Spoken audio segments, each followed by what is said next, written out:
happiness. Feminism's biggest failures is it lies to women. We tell women to date as many guys as possible. We tell them to put off family and a marriage. You are allowed to leave your perfect husband. You are allowed to end a relationship with a really great boyfriend. Oh, freeze your eggs, have an abortion. What? You're evil. I don't think there's anything else in life that we actually ever go into preparing to fail. Right. Like if you have the mentality of this is going to go wrong and be pessimistic, naturally the outcome is going to be that it's going to fail anyway. Yeah. It's self-sabotage. And that's the thing, like women are so willing to leave marriages because they're not happy. This is not about happiness. The most important thing is the children. And the problem is we have a modern society where it's me, my feelings, leave when I feel like it, instead of doing what's best for the kids. This myth that we live in an age of male privilege. Where's my male privilege? They think, well, men have all the rights. They have all the power. Privileged patriarchal system that we have. Why doesn't our society care about men's rights? I have no friends, no wife, and no social life. Men are alone in this situation. Men are homeless. Men are thinking about eating guns. I've seen so many men on the brink of suicide and they didn't do anything wrong. How are you equal if the men are the ones that have to fight and die to defend the country? The men are the ones that build and maintain all the infrastructure. Women are helplessly dependent upon men. The so-called deaths of despair from suicide, overdose, or alcohol, 3 times higher among men than among women. Culture is telling men you are no good. You got to get your act together. I think men have failed themselves. What kind of a man are you? What kind of a woman are you going to attract? If men are in trouble, so are women. Everybody knows this is a huge problem, but nobody wants to admit it. Every single woman at the table said they wanted a man. 500K. 500K. 200K. 300K. 200K. Am I crazy? Everything is really set up against you to fail as a man. If men make less than women, women don't want to marry them. So you know who wants more economically and emotionally viable men? Women. I don't want to be an independent woman anymore. I don't want to be a strong, independent woman. I'm over it. When is it going to be my turn? Where are we meeting the men that don't stop? I can't keep having these same conversations. The only simp here is you, Pearl. You simp for No, men. I think you said for women. She's a provocateur. She says stupid stuff. But Pearl is right about this. It's already happening. It's just not out in the open yet. Now it's just hookup culture is going to be our fairy tale ending because men don't want a wife and women can't find a husband. The future, if everybody follows your path, is there is no future. We go into population decline, and our economy goes into decline. Civilization will crumble. The American story does not end well. This is an existential crisis, failing young men.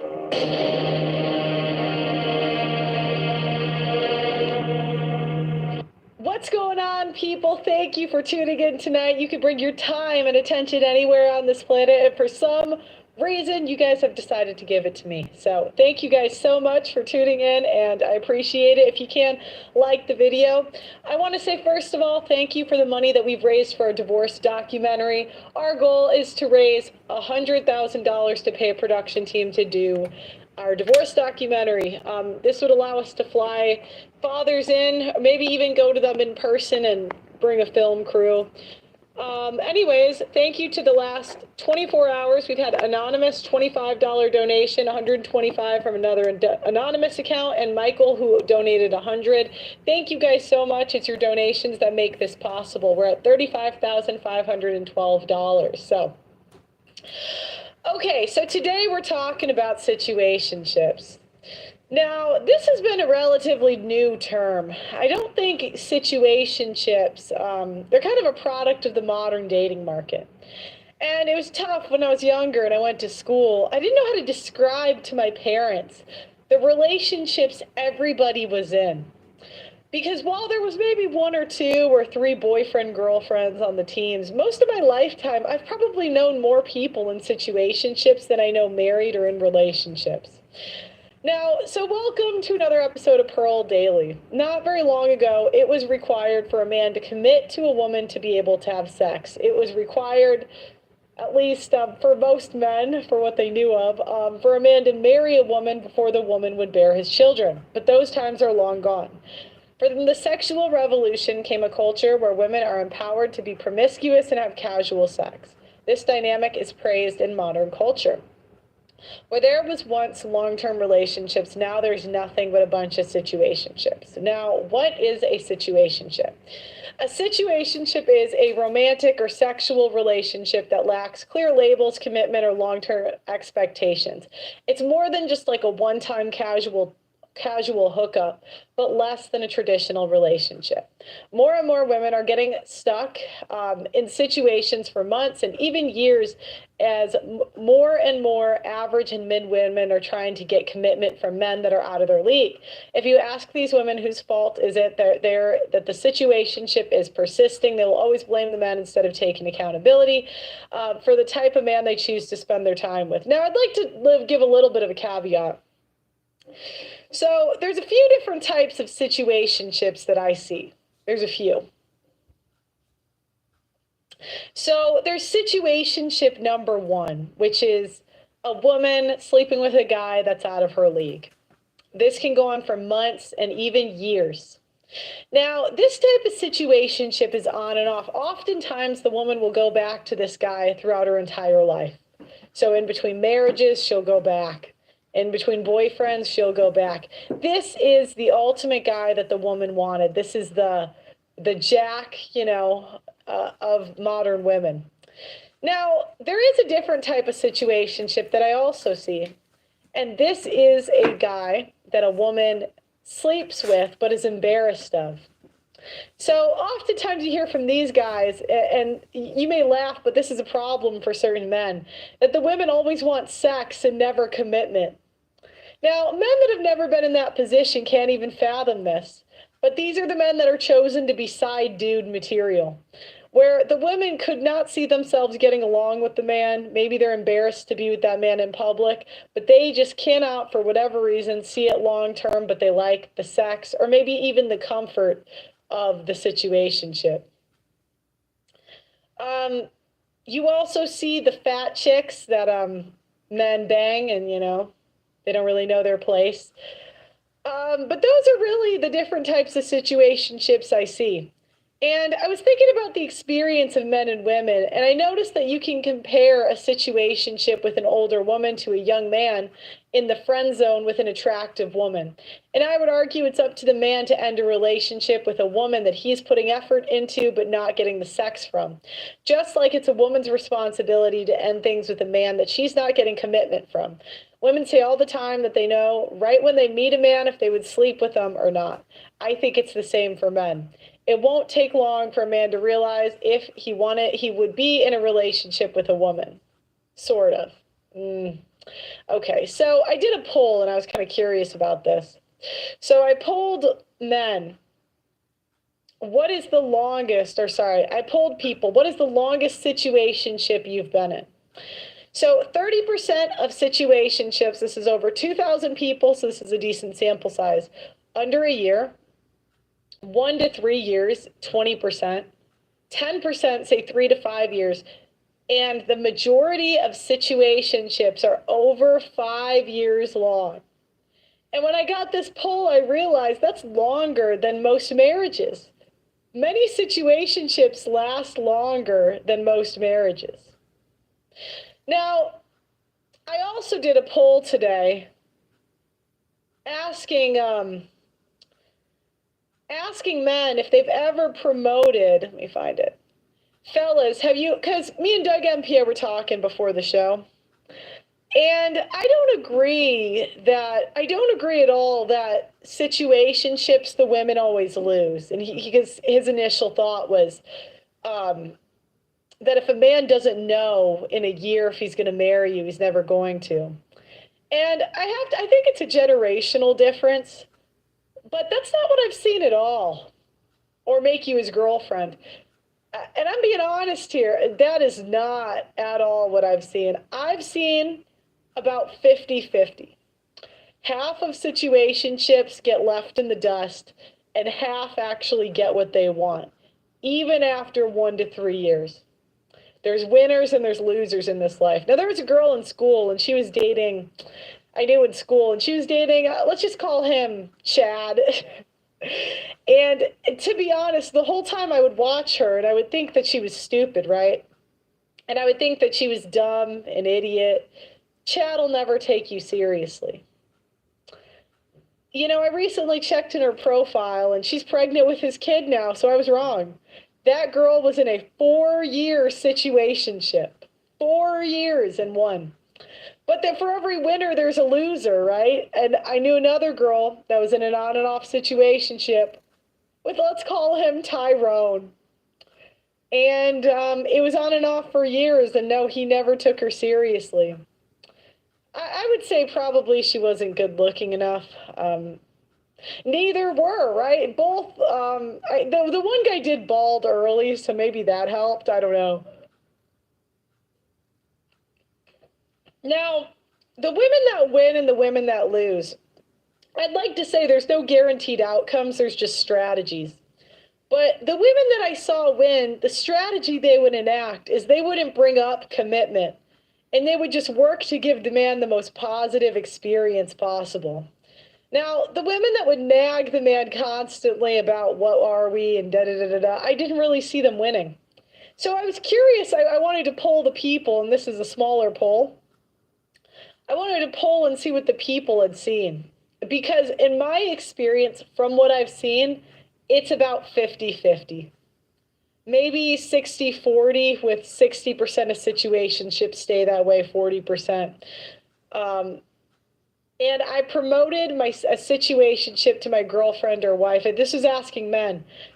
32% said they have done that. 30% just wanted to see results. 37% said they'd never done that. And that's about what I've seen. I've also seen men on the losing side of a situationship where the girl's just a little hotter than him or has more choice. And he wants to be in a relationship, you know, and she doesn't. But my question is for the men, I really want to hear about your situationships. You know, what is the longest situationship you've been in? Why was it a situationship? And what made you stay in it for so long? And did you ever promote her? Or maybe you were on the end of wanting to be promoted. Did you get promoted? So we're going to watch some TikToks on situationships, and then you guys can call in. You know how they say it's always harder to get over someone that you never actually dated? Well, I would like to add something to that. Not only is it harder to get over someone that you never dated, it is the hardest to get over. Someone said, I know a guy who's been in one for 35 years. Seems like a great story. Call in. For someone that you never dated that you also met in a very serendipitous way. And I know for a fact that is why it was so hard for me to get over a couple of the men that I was involved with in my 20s. And mind you, these are men that I never was in a committed relationship, but because of the way that I met them in these crazy, unexpected, out of the blue fairy tale ways. Yeah, so when they say I met him in a fairy tale way, it just means he has a script he's very good at running. So he's got like a routine that he's good at, like putting women in. It made it near. Women are the ones in situationships. Most of the time they're older women that are desperate for a relationship and get one. Doug MPA, I've seen it both. Honestly, these days, I'm being honest, I see a good amount of men in situationships with young women where they want, it's like they want the situationship to be taken seriously, but the women are young. They're like, no, just sex. I've seen it both ways. The older women, younger man. Yeah, I mean, that's another one that you see. Really impossible for me to think that it wasn't destiny for me to be with them. So yeah, granted, they were definitely showing me in the moment who they were as people, even if their actions were not aligning with their words at all, even if they were hot and cold and treating me terribly. Women close to hitting the wall will accept situations. If I'm being honest, guys, I saw it the most in school. That was like when I was in college, more women were in situationships than relationships. And some of them, it was on their terms. Some of them, it wasn't. But if I'm just being real here, that's what I saw it the most. And I'm not trying to like white knight for women, right? I'm just like, I have to go with what I'm seeing with my eyes. So, yeah. Simply just did not care because I was like, well, I met them in this way and this is how I've always wanted to meet someone. So therefore it's just going to have to work out somehow. And then I would get stuck in like very on and off situationships with people that sometimes lasted up to 2 years. So on top of already being someone who tends to project her daydreamed fantasies onto people in the real world, even if they are showing the complete opposite. Add to that the fact that since I was a little girl, I've always wanted to meet someone in that like Disney princess way. Of course, it was hard for me to let go of these men. Like, why wouldn't it have been hard? Like, one of the guys that I'm referring to, he actually chased me down as I was pulling out of my parking lot to go to my friend's house. Like, he waved me down and made me stop my car and then ask for my number. And then the other person I met while I was on vacation, just hit it off right away. We got along so well that we ended up spending like every single night together for the rest of the time that I was there. And then we just happened to either run into each other or see each other for the next 2 years after that, completely unplanned. And mind you, this person and I both live in different countries. Like, there's no way that that's a coincidence. So it was situations like that where I would either keep running into the person, or the way that I met them genuinely made me believe that this was going to be how it played out with this person, like it was meant to be. And I think unless you've been through this yourself, or unless you are a very imaginative person and you have a very clear idea of like how you want things to play out, which I know you can't even control that, you really will understand how difficult it is to let go of people that you do meet in these unexpected and serendipitous ways. Like, I don't know, in my mind, it's just a lot easier for me to get over someone that I meet on a dating app versus someone that I meet like in the wild, completely unplanned and unexpected. Trust me when I say that I've been through this situation enough times now to know that the way that you meet someone really does not play into the kind of person that they are at all. Definitely had to learn that one the hard way, but I'm just saying, if you are someone that has also found it way more difficult to let go of people that you met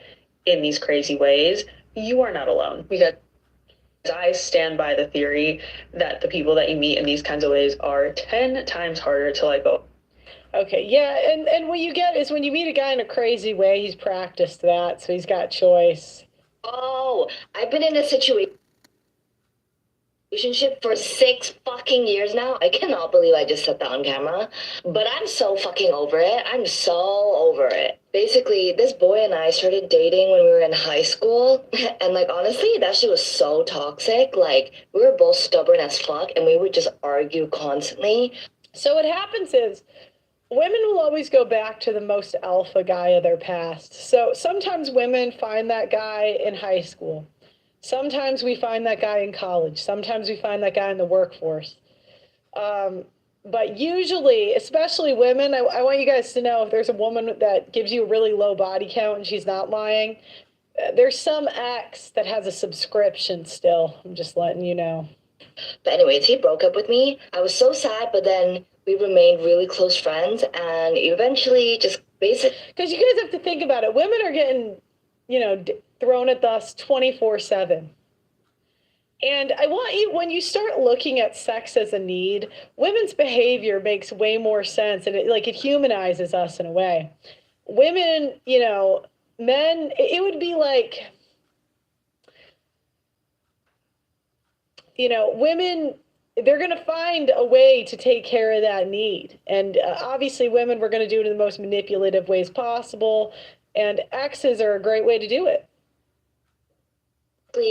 Continue to date, but without the label. And then we both went to the same fucking college, so we weren't... She picked that college. ...really dating then either, but we continued this whatever the fuck that was going on, and that shit fucked with my head because it felt so much like a relationship that when I got upset at things, like, which, if you're in a relationship, it's totally valid, but because we weren't, it wasn't justified, and so I kept feeling all these things that I wasn't technically allowed to feel because we weren't dating. Like, I've always been really shy with, like, dating and all of that. Like, I don't really know how to flirt. Fuck me, I'm 23 and I can't flirt.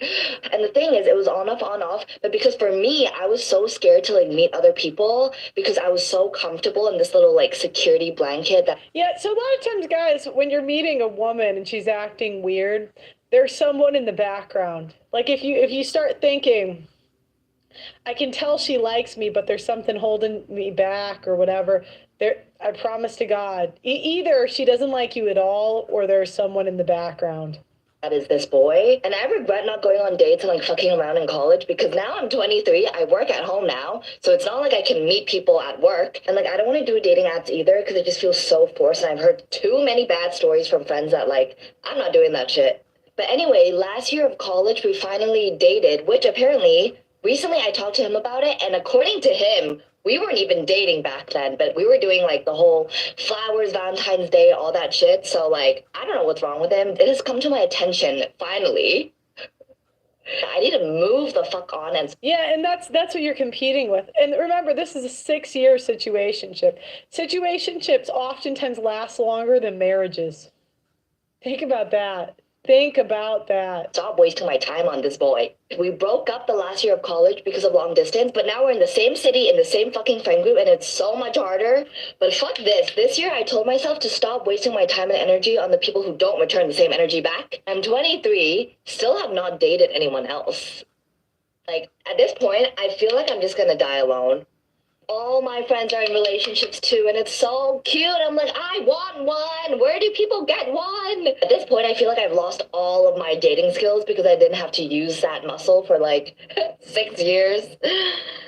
For the first time in my life, I finally feel like I'm ready to move on and meet other people. I'm just fucking terrified too. I keep saying that I'm only sticking with this boy because of comfort and familiarity, but like, he's not giving me any of that because he's stressing me out so fucking much. I just need to rant today. Oh my god. She just went up 2 points. Holy shit. Did you guys see that? Oh my god. Makeup works. We can't deny this. And that's okay. Hot girl rant. Wait, I've been loving brushing my hair like this recently. And just look at that. Wait. All right. So, yeah, she's got the situationship. Let's see who's next.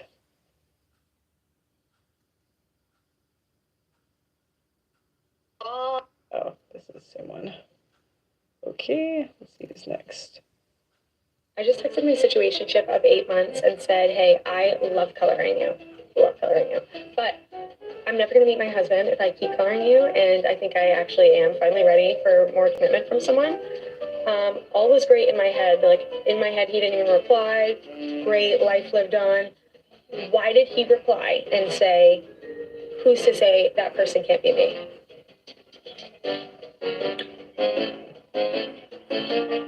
Now she just got another 6 months. He got another 6 months of subscription. That wasn't in the script. So now my brain is frozen. He's taking notes. All right, let's see who's next. And this is super common for girls in their early 20s. Like, that's you guys are saying the older women are in the situationships. And maybe they are, but I'm telling you, in school, it was like everybody. Say what you will, but I'm in what they call a long-term situationship. It's an Aquarius, so you already know. Anyway, I'm a Libra, so it's like 2 air signs, and I get on his fucking nerves, for sure. So let's play a game of questions. How long have we been in a situationship? I don't know. I don't really count time like anniversaries. It's just like time passage. This guy does not care. 2.5 years. Who braided my hair for Soul Cycle this morning? I do because I've known how to braid for a long time. Okay, but who makes me dinner every night? Not every night, but me because I feed the cats and you around the same time. How long have I been staying in your apartment? Long enough. I mean, you have your own. I don't understand why you can't move the fuck out. So why are we not in a relationship? Because I can't even commit to my clothes. Why the fuck would I commit to, like, a thing like that? A thing? He braids my hair. He makes me food. I stay in his apartment. Bitch. Every night he makes me food. Define situationship. I already did. What does it mean to you? I told you. It's just something that, like... He, does not want to be on camera. He's like, lady, you got a chest tattoo. I can't do this. Is there for the time being. It means when people just got too much shit going on that they don't have the time to put a label on something, but that something is there all the fucking time. asking for food every night. So like, Anyway, 2.5 years, no commitment, but he will braid my hair. He will cook for me. I can stay in his zoo of a She has too many tattoos and her hair is too short. fucking house. cause you make this shit a zoo. Fuck, my house is so much cleaner when you're not around. Anyway, There's cereal on the floor. Why is there cereal? I don't even eat cereal. that's it. Yeah. Gonzo knows. Ah, yeah. See the guy in the background? He's thinner and he kind of looked better looking at a glance. Oh, I think. Oh, this is. Okay, so I'm in a new situationship, but I need you guys to tell me what base am I on, okay? Like, how serious is this? Yeah, we're not official, we're not exclusive, we're not dating, but we are watching Love Island USA together, even though we are currently on opposite sides of the country. I'm in Chicago right now because I'm home, and they're in LA, and so what we've been doing is every night we've been, like, syncing up in how we watch Love Island. Like, we'll press play at the exact same time, and then we'll binge, like, 3 or 4 episodes together. Our entire text threads have just become, like, syncing up, pressing play, syncing up time codes, because also I have ads and they don't, so that's become fickle. Like, we have like 10,000 text messages back and forth over the last few days where we've been binging this show and just live texting it as it's happening. This is commitment. So yeah, guys, let me know. Do you think it's serious enough for me to propose, or like... There's another one. All right, let's see. And we're going to have you call it. And I want to hear all about if you guys have been in situationships. You know, we're going to go... You know how they say it's always harder to get over someone that you never actually dated? Well, I would like to add something to that. Not only is it harder to get over someone that you never dated, it is the hardest to get over someone that you never dated that you also met in a very serendipitous way. And I know for we did this one already. All right, so guys, I want you to call in and tell me about your situationships. All right, so let's call in. That one girl had the dreaded long distance situationship. Oh, that has to be the worst. What do you think is the worst kind of situationship, Pearly Pro? Well, I don't think hers was long distance. She was just home. So she was in college. I followed her before. She lives in LA, but she's in college. So she's just home for like Christmas. Okay. Summer, you know. Go ahead.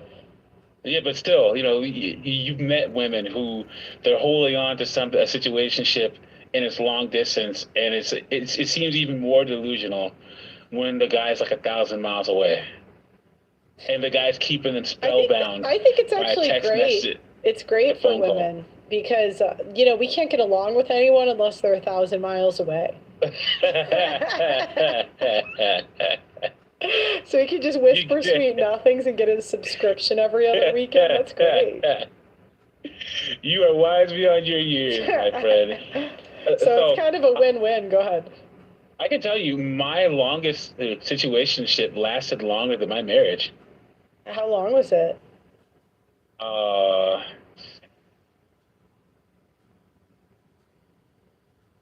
So I was married for 4 years, and my longest situation was 7 years. Oh, wow. Yeah. Yep. And it just, the woman in the situationship just never graduated to the next part.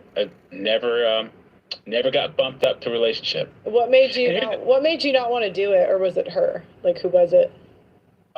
It was her for sure. There's just certain things that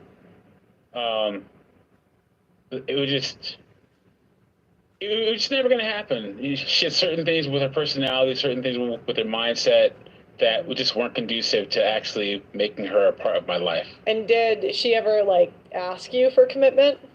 Of course. Oh, okay. Yeah. And you just would say, what would you? Let's role play here. Show me, just so the guys know how they could string this along 7 years or 6 years. Okay. Okay, Doug MPA, I just want to be with you and just us together. I would say I just don't have the bandwidth for that right now. I'm giving you all that I can give right now. And if that's not enough, you need to let me know. But I see you're dating that other girl and you've been hanging out with her more.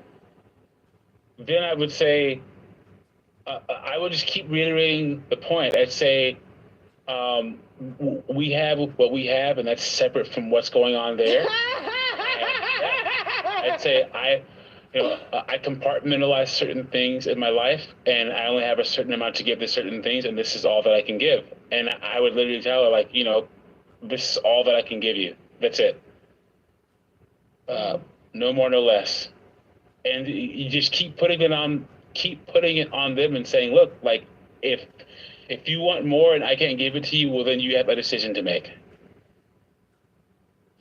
Yep, that'll do it. That'll keep her. Yep. Yeah, And then go ahead. You also, so guys, to keep a situationship going, you gotta give a little bit. So like this, I would take this person on, a trip. We would go to Florida. You gotta do nice enough things to keep the illusion of a relationship going, but you never do like Thanksgiving together or dinner together. Maybe do New Year's, but never do Thanksgiving, never do Christmas, never do major holidays. But, do a trip or something like that, take them out to dinner and stuff like that, but don't do anything like, big time. So. Yeah, that's longest situationship I've ever seen. Probably 10 years. I've seen someone in a situationship for a decade. So just real fast. So I said that just like, okay, if a man is young and he is dating a woman and he's not getting sex, it's his responsibility to end a relationship with a woman where he's not getting sex, because what's the point? And he can't get mad at the girl because the girl doesn't want to sleep with them. It's his responsibility to not deal with that woman in the first place. And that's what I would say about older women in the situationships, because a lot of women past the age of 30 end up in situationships with guys because they want to rush to try to get married or have a serious relationship. And these women can't get mad at a guy that won't commit to them. She needs to have the wherewithal to cut it off if she's not getting the commitment, right? Yeah, no, I agree. It's interesting you say. I saw the most situationships in college. Like, that was like the top. Like, did you not see that when you were in school, or no? No, I've seen the most I've seen the most situationships in my 30s. In fact, I've been the person not committing to the most women in my 30s. Have you ever been close to promoting a girl, or no? Yes, I have. And the only thing about it is you kind of change the social contract a little bit and see how they react. Okay. And a lot of women in a situationship, they're looking for those small little indicators that they're going to get promoted. They don't understand that if a man isn't committal and he starts showing signs that he's about to commit, ladies, don't try to take his ability to be able to promote you away, because a lot of women, they'll see the change and they'll be like, so are we in a relationship now? Is it finally? And that'll make the guy not want to promote you. Ladies, you have to make sure it's his decision and his decision only. Do you know what? That's the women, because I've seen it like 50-50. When I think of like the people I knew in school, like which girls got like pumped and dumped and which girls got into that, who actually won. One, commitment has to be on the table for him eventually.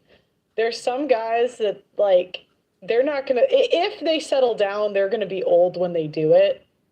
Like, so one of the girls I'm thinking of, like, he just was never gonna settle down. Like, if he does, he'll be 40 or 50. He's just that type of guy. Do you know what I mean?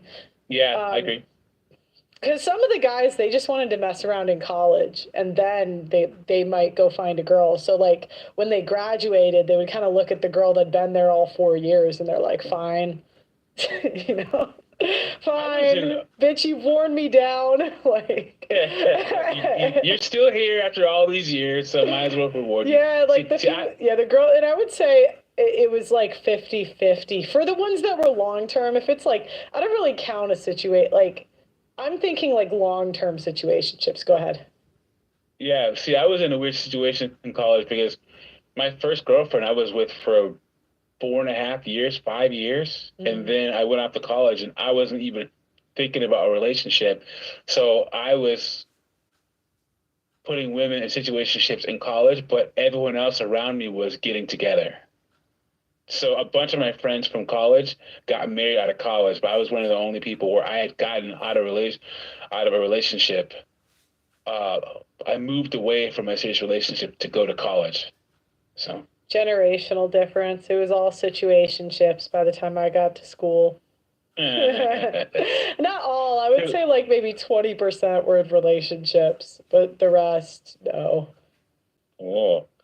Well, before we start taking calls, like the video, subscribe to the channel. We'd really appreciate it. We are on our way to 3 million. So if you haven't hit that like button, like the channel, like the stream, subscribe if you haven't already. It's good to see all the regulars in the YouTube chat.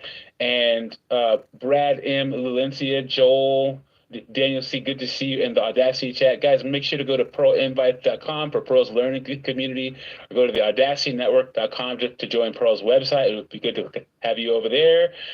And we are going to let in Todd. Todd's coming in. Brad M, Valencia, Joel, Daniel C, listening to the YouTube. Make sure to go to Pearl. Yeah. Oh. Hey, Todd, how's it going? Pretty good, you? Good. So tell me about your situationship. How old were you? Where'd you guys meet? How long were you together-ish? Right. Yeah. First of all, you can hear me, right? Yeah, I can hear you. Yeah. I can hear you. Okay, Perfect. good to go. Good to go. Okay, I was active duty military, which was a no-no to begin with. I was, this was back in the mid 2000s, and I was down in South Texas. Okay. And the bar I was going to, and this was after my divorce, the bar I was going to, it was obvious. At the time, it wasn't so obvious. Now that I've been red-pilled, it is very obvious that there's quite a few people, doing what they do, and they're married at the same time. My situationship happened to be where a specific woman, no names obviously, but she would come in there at the same time I would, and we would get, we would have drinks, shoot darts, play pool, et cetera.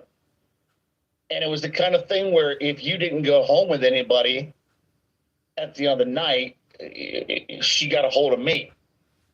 Okay. So I would get home, I'm sitting there eating whatever, you know what you do after you get home from a bar. You go get your bar food and you're watching a movie. Well, I would get, I'd get text messages saying, hey, are you home alone? I want to come do the thing. And the bad part about it is, and I've come to terms with it, is she was married, and she didn't care. I mean, and that's what I've found of most women. If you're in a situationship like that, they do not care. You're just giving them what they're missing from their current relationship. And did you want to, was there a part of you that wanted commitment, or that she wanted commitment, or was it purely physical on both ends? At the time, I guess I would have committed had she gotten divorced, but now looking back on it, no way, heck, no way. It was a pump and dump for sure. And how long did it last? Oh God, I'm gonna say 2.5, 3 years. Okay. Wow. So a lot of bump and dumps. Now, was that the only situationship you've been in? No, actually, no. How many would you say? How old are you, if you don't mind me asking? I'm 52. 52. So how many situationships have you been in, would you say? I'd say 2. 2. And the other one, how old are both of the women? The one was, I think she's 3 years younger than I am, and the other one was 15 years younger than I am. No, I meant I'm sorry. at the time, yeah. I meant. Yeah. At the time, no, she's they were both 3 years younger than I am, I think, if I remember correctly. No, yeah. I'm saying how old were they when they were doing it? Oh God. 30s, 20s. Yeah, I'd say mid-30s, mid-30s. Okay, cool. So the other woman, did she want commitment from you or no? Hell no. Oh, so she No, didn't. it was just it was a situation where she found me attractive, I found her attractive, and we were both in the same place at the same time and at the bar at the same time, and she's like, "Hey, you want to do this?" And I'm like, "Let's do it." And we did it. Yeah. No, that's what, because a lot of times people have this idea that only women, like sometimes women are the ones that want, like they don't want commitment, they just want the sex. Yeah, that's what happened with my ex-wife. I'll tell you that right now. Okay. Doug MP, you got any other questions for him? No, great story. Cool. Great story. Thanks for calling in. Absolutely, Pearl. Take care. Bye-bye. Guys, I forgot to say this announcement before. That was a great call. He called in. He had the story. He didn't ramble. Then when he stops, I ask him a few questions. We can go back and forth. It's great. Then we move on to the next caller. The only thing is make sure the YouTube's not playing in the background. So usually you do get, you can see if we put you on. So who's the next caller we got? Second. And the Zoom for all, because I know we stream on a few different platforms. The Zoom link is in the YouTube chat pinned. So if you have to go click YouTube, click Zoom, and then you're on. Gary C., you're up next. Hey, how you guys doing? Gary, how's it going? I'm doing good. How you guys doing? Good. Are you in the Midwest? I am in the Southwest. Cool. And how old are you? I'm 39. 39, okay. How many situationships have you been in your life? If I had to guess, maybe like around 10. 10? I've been single most of my adult life. I've had like 3 longer term relationships, which are like between 2 and 3 years each. And pretty much any relationship outside of that has been a situationship. I think it's kind of the natural course of things nowadays is that you find if I meet a girl, I like her, we hit it off and we have good dates and eventually sleep together, then I'm never one to push for a relationship, period. So I'm still continuing to vet even while once we get past the point of things getting physical. And then it's just always the case that something will come up that will red flag her and make me realize, okay, well, she's not somebody I want to have a long-term relationship with. And then it just becomes a game of how long can I keep her around while not tipping my hand and letting her know that I don't have any intentions of making this last very long. What percent of the women would you say what percent wanted something serious and what percent didn't? I'd say probably like 70% wanted something serious and 30% they were either in the same headspace as me or kind of like you said, they were probably even more serious about it where they never had any intention of being serious with anybody. And that kind of became clear at the beginning. Okay. So how long did your longest one last and the shortest one? And what were some of the things that came up in the time when you guys were dating?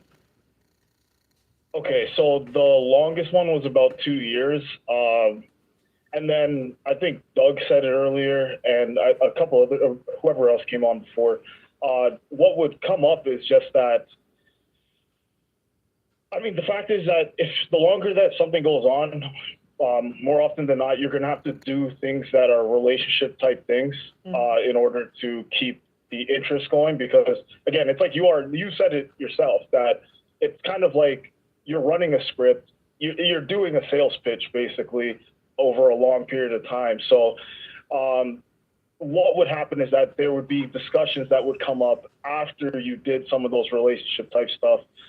And those would always be like what are we? Does this mean that something has changed?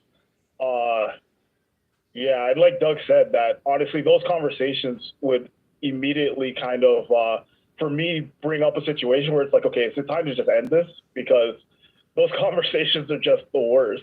And it does sometimes also kind of play on my conscience because it's like, okay, well, clearly this girl's getting more invested. I don't really like. It's not my intention to like waste anybody's time to the point where they're going to miss out on like a more meaningful opportunity. Although honestly, there's sometimes where I feel like I'm actually doing other men a service by kind of keeping a girl off the market. Yeah, let's go. That's one of the funniest things I've had a caller say. I mean, honestly, because I feel like the way that I approach things, like I always come at like from the first date when I try to have conversations. Like I've never asked a girl about her body count. I think that's really stupid to do something like that. But I do always try to make assessments right from the beginning, and it will always be like in a way where I'll do things like ask her like, oh, like what's the craziest thing you've ever done, or like the craziest hookup you've ever had, and then I'll always make it like a flowing conversation where I'm sharing stuff, she's sharing stuff, but at the end of the day, I'm like taking notes in the back of my head, and like I've been so shocked sometimes at the amount of things that have been revealed to me that in my mind I'm like somebody else would totally wipe this chick up and she would destroy them. What's been admitted to you? Honestly, just like group activities, just like again, no numbers, but just kind of like through like gathering through conversation, the sheer number of people that they've been with was just way more than I would have guessed from just like the first couple of encounters that I had with them. And just again, I think I'm a pretty good judge of character, and like if I just had like a one-time sit down and it was just like that coffee date or whatever, I would have never guessed that they were that like active and had that many different partners. Well, here's the thing. Pillow talk, after sex talk with a situationship who's trying to get upgraded to a relationship, they'll say anything. They'll say all sorts of crazy stuff. And did you ever think about upgrading any of them? I honestly have not, and I think that I just okay. Let me put it this way: I personally have only seen other people, so I like you. I have seen people upgrade their situationship. First of all, actually, I'm about to say this at the beginning. I don't know any guys that actually use the term situationship unironic. Like we don't say that. What do you guys like? What do you guys say? Like a side chick. Or like, or somebody that like, if they're like, is that your girl? And you're like, no, I'm just hitting it. That's like, that's what the situation is. Yeah, we make up all these terms to make us feel better. Yeah, like if I heard one of my buddies say situationship, I would really have to check his man card. That's funny. You gotta. I could have come up with a better title. My bad. No. I mean, it's like we need terms to be able to discuss stuff, right? So I think situationship makes a ton of sense, and women are already using it. So like it does describe what we're talking about. Like I said, I just never heard. It's almost like the word inappropriate. I've never heard one of my friends say inappropriate. I think some of these words are really like female words. Yeah, they are. Yeah, Gary, I'm gonna give you a piece of advice to ease your conscience. Like I said to Pearl in the conversation, you gotta make sure she's aware that she's choosing to be there. Oh no, absolutely. Yeah, because then that'll ease up on your conscience. Yeah, and to be honest, I like my conscience is clear all the time because I'm always honest. Like again, at the beginning, I give enough hope for them to stick around. But the fact is that for the most part, especially on the onset, I am actually giving them a shot. Like I am open to somebody surprising me, and every single one of my serious relationships have been girls that otherwise would have been a situationship, but it was like as I continued to get to know them better, they surprised me at having more character than I assumed people to have. So eventually I was like, okay. So I guess technically all my relationships were upgraded situationships, but it's almost like once I've really decided that it's not going to be serious, I've never really You're saying once she's in the non-serious box, then she's never clawed her way out. Hello? Yeah, you there? Uh-oh. Well, we got the gist from him. Okay. Can just move on. Dropped out. All right. Next up we have Spencer. How many people do we have on the line? We have 1, 2, 3, 4. Well, I thought this would be a good topic. People would call in. Spencer, how's it going? Spencer, you're on mute. Spencer, you're on mute. He's probably listening to the YouTube. Spencer, you're on mute. Spencer going once. Spencer going twice. I put you back in the waiting room. We have Dash is coming up. Dash is on mute. Dash, you there? All these people are probably listening to the YouTube. So, Dash, are you there? You're on mute. Dash? Or ladies, you can call in and tell me about your biggest L situationship. Okay. Let me try Spencer again. And then if not, We love hearing about L's here. yeah, especially women taking L's. Spencer, are you there? Spencer going once. See, you guys are lucky. You can just be anonymous. If I tell you about an L, the internet holds it over my head for until I die. I want to. Sometimes I want to, but I'm like, you know what? I gotta shut the fuck up. Next we have, guys, make sure you're liking the stream. Subscribe if you haven't already. Keep hitting that super chat button. All donations go towards the divorce documentary, so hit that super chat button. We really appreciate it. JC, his audio is connecting. JC, are you there? Oh, it's just connecting audio. Connecting audio. Jeez. Give it 1 second. Nope, we're still connecting audio. So I'll put JC back. And we have... I tried to send a $500 message, but only callers can curse, apparently. I don't know why it would stop you from doing that, but you can send it. You can PayPal me if you want. Hold on. Spencer came back in, so maybe he got his... Spencer, are you there? You're on mute. I saw you go up and come back in. Guess not. Oh. Can you hear now? There he is. Hey, how's it going, guys? Hey, Spencer. Calling from Florida. Florida. Hey, what's up? I've been listening to you for a while. I'm bound to connect. You know, this week has been kind of interesting. I'm in a bunch of situationships at any given time. You know, the whole dating scene to me is it's just chaotic, convoluted. The expectations are high. You know, what I have to offer is low. You know, these girls who are 2s and 3s expect what a 10 would expect. You know, we're just living in. So how many situationships would you say you've been in? Oh, hundreds. At least I'm in like 3 or 4 right now. Okay, and Just what at any percent? given time. What percent do they want commitment? Out of like the 100, let's say. I would say a good 75% kind of are expecting it from like just day one. It's like they kind of put it out there like, yeah, I'm looking for something serious from day one. That'd be like me saying like, hey, I want a baby on first date. You know, it's like, it's kind of scary, you know, who puts that out there, you know, like let's feel it out a little bit. So. And then the other quarter don't want anything serious? Yeah, you know, I'm kind of like the last guy, like, you know, I'll put 1 foot in and then they get a little overly committed and I just might stick around until they, you know, eject and then I'll just kind of move on from there. It's just,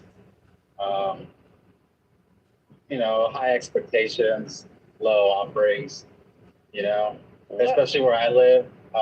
Where are you at? I would say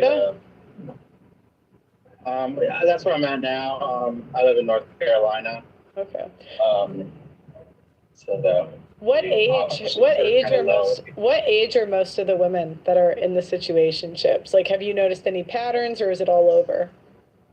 Yeah, so I'm 40, and I seem to attract sort of a lot of women in their like early 50s and like women in their 30s. Okay. I seem to go towards the older women because I think they are more feminine in a lot of ways. They just kind of try harder and maybe put a little bit more effort in, like call me old fashioned, I guess, femininity. The younger women, or they just don't really try that hard, or they don't shave their legs or their armpits, or they got a chest tattoo or something that's maybe a turn off. What's the average length of a situationship? I don't know, a couple years maybe. Just depending on, they all kind of start off very similar, but some might, I guess if it feels good, it might kind of go up a little notch and hang on a little bit longer, but it kind of fizzles in the long term. A lot of women are on those dating apps. Even if we're talking, I might pop in every now and then here and there, and I'll be like, oh, she's still on there anyway, still looking, So what are you going to do? Yeah, I love your show. Have you ever promoted a woman who you didn't initially think you were going to take seriously, but then you gave her girlfriend or wife status? Yeah, I've put like a little bit of the second foot in and kind of regretted it. Okay. Got a little possessive, too quick, or you kind of fizzle out of that honeymoon phase, and they flip the switch on you, all of a sudden it's not so casual, that they're not as, the lens zooms in, and it's not as, zooms in a little bit more. What's funny? I have a friend, he's very liberal, and he does open relationships, and that's why, because he said, whenever I make a girl my girlfriend, she sucks. He's like, I'll just be open. Sometimes these guys, they're just pragmatic. Go ahead. Yeah, I'm pretty open-minded when it comes to, but like that whole open relationship stuff, I think that's where I draw the line. I've had threesomes. Isn't that kind of what you're in though? If you're in a situationship, like she's probably banging other dudes. Yeah, but I think what you don't know I don't know. I don't ask the questions I don't want to know the answers to, I guess. Yeah.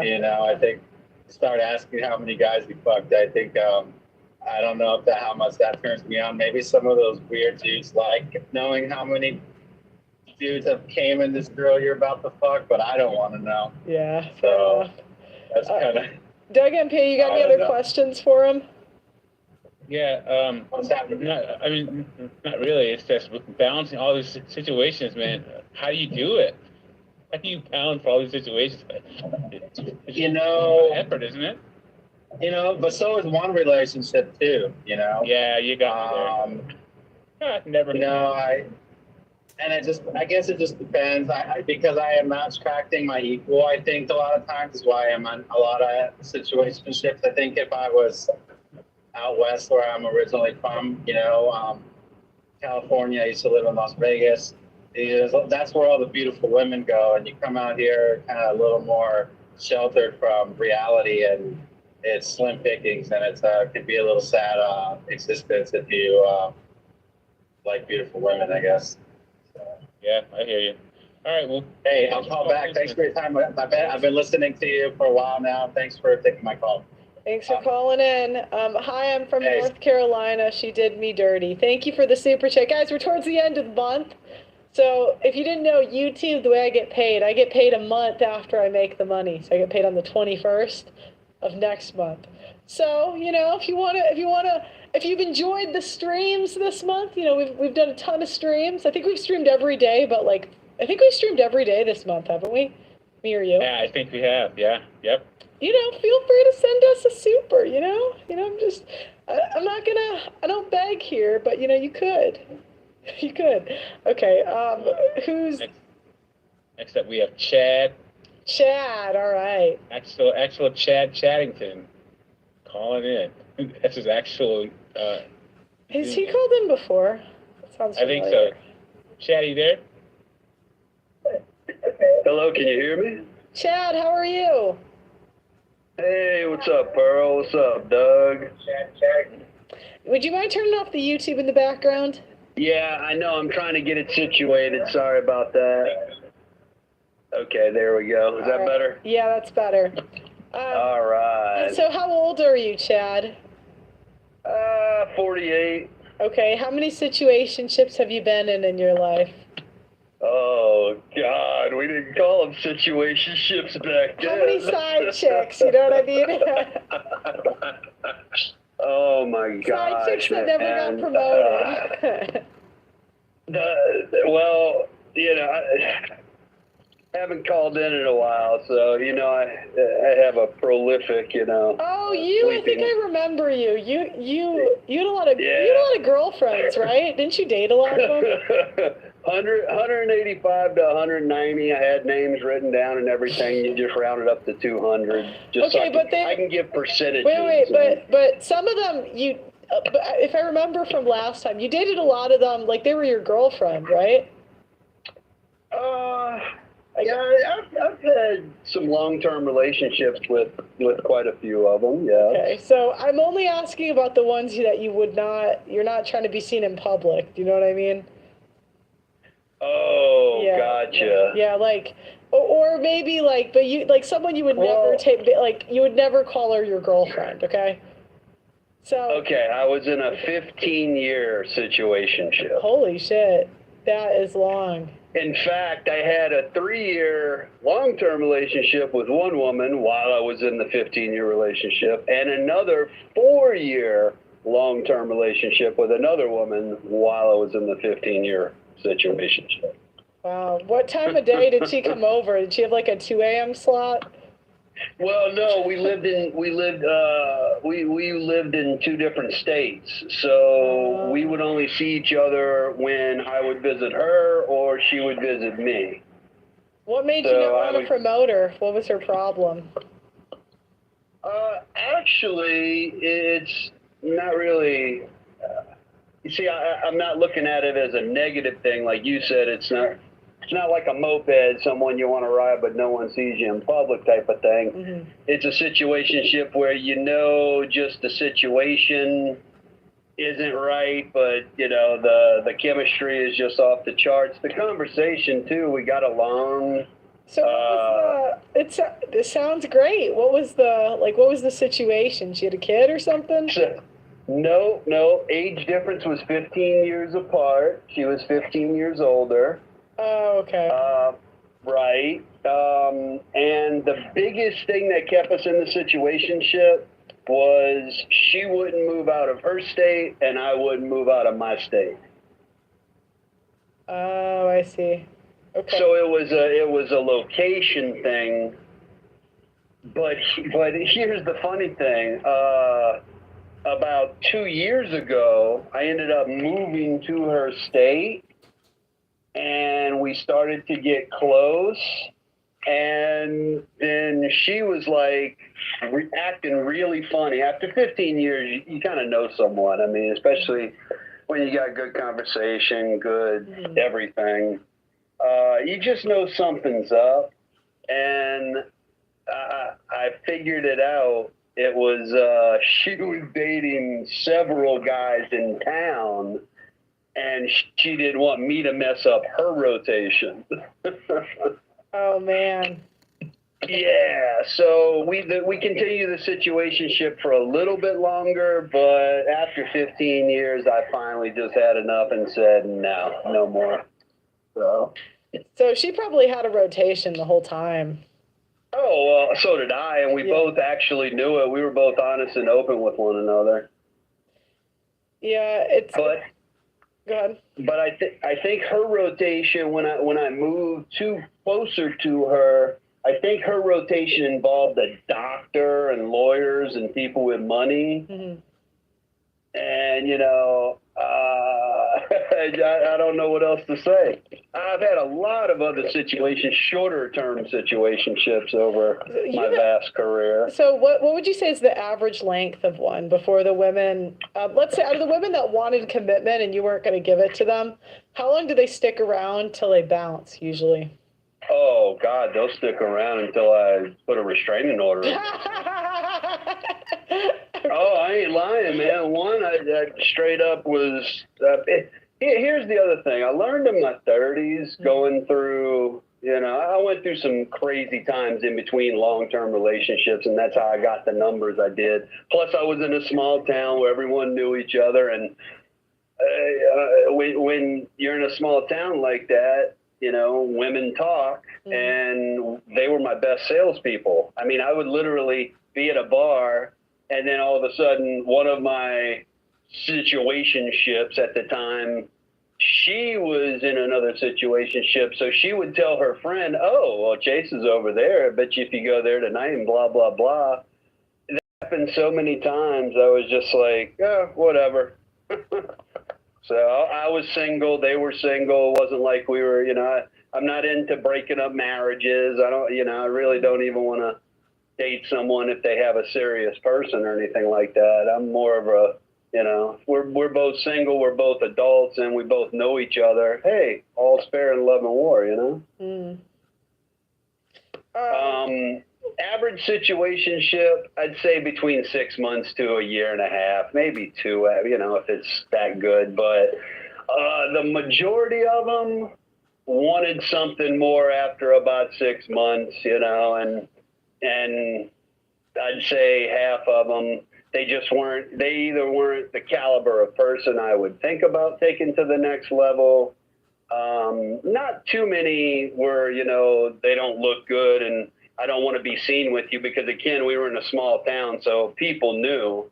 But the one thing I've been watching, I wanted to call in a few times, but my phone wasn't working right and everything for Zoom. But it's like, I tried to call in for the T video the other night because I had a couple things to add to that, and it kind of relates to situationships. It's like, in my 30s, I discovered when you're brutally honest and you act like a mild jerk, you cannot beat the women off of you. I mean, seriously, it's like if I'm upfront and truthful with them and kind of neglect them a little bit, oh my God, that guy, I'm not a jerk, but being a little bit of a jerk got me more ass than I could ever do any which way, you know. So it's Can you like, give me an example of a time that got you laid that, like, you wouldn't have thought? Go ahead.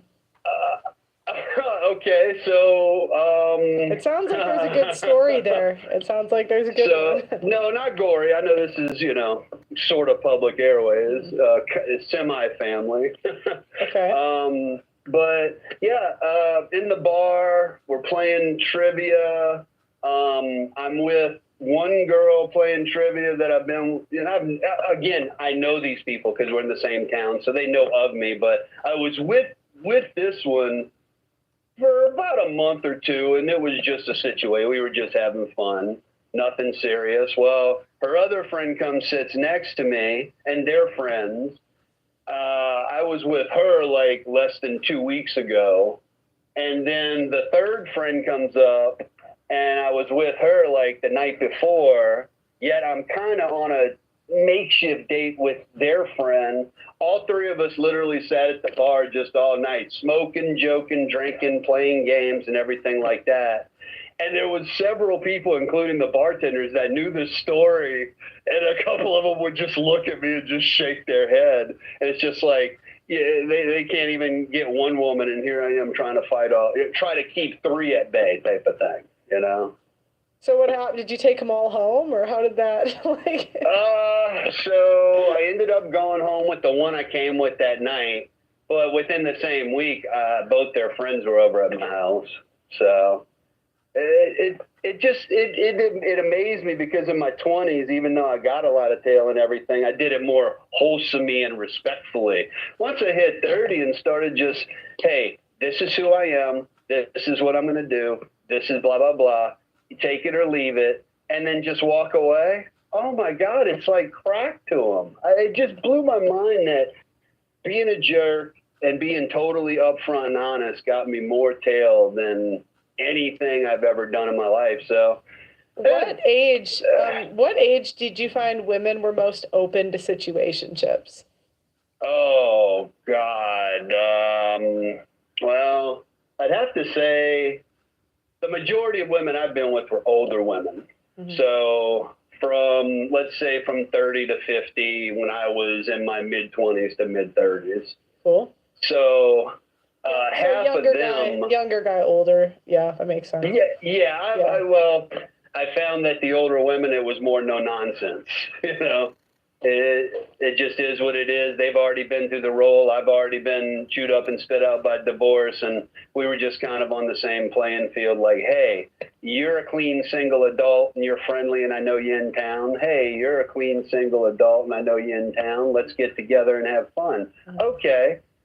Some of them, I mean, I'm still friends with a lot of women I've slept with. So to this day. You know, not that I call them up and everything, but we could actually just meet and have a conversation in a coffee. And it's pretty. I'm sorry. Go back to the question you asked about the. I just was curious if there was an age you noticed that women are more willing to be in situationships. No, because yes, I used to date older, and they were more than 50% of them were down for a situationship. But the younger ones I did date, I'd say there was more of a majority of the younger ones were okay with a situationship with me, where maybe like 75% of the younger ones and 50% of the older ones. Cool. Well, thanks for calling in. You got any other questions, Doug MPA? Nope. Always good talking to you, Ted. Have a good one, buddy. Calling in. Hey, y'all have a good night, guys. Take care. I'll see you. Peace. See ya. All right. Let's keep hitting that like button. How many likes do we have? Let me see if there's any. If you guys get unlimited super chats on the Audacity app, so you just gotta write Pearl Reed. So if you do have anything. Oh my God, why did I not turn on the air conditioning in here? I'm so hot. I forgot to turn it on today. Yeah, there's. Let me see. Hold on 1 second. Okay. I'm looking at the Audacity tab to see if there's anything. I didn't see anything. Cool. All right. Next up, we have just kind of bring some new people in here before we go to the OGs. We have Rebirth Pro coming in. Rebirth Pro.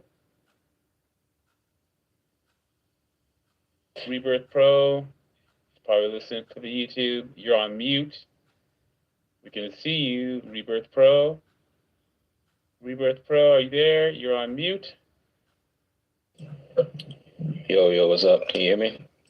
I can hear you. Tell me about your situationships, Rebirth Pro.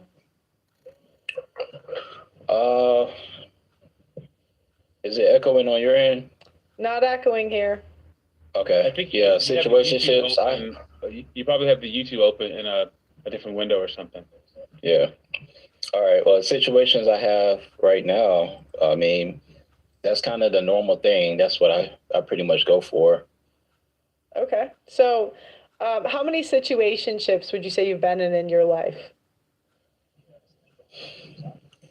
Maybe a little bit above average. I guess I don't even know what average would be, but just throwing a random number out there because I can't count them, say 20. Okay. And out of the 20, what % wanted something serious? And what % were just okay as it was? I'd say about 80%. 80%, okay. They always want a relationship, usually. And so was there ever a girl that you initially did not want to take seriously that did you ever promote a situationship? And if so, why? If not, why? I did.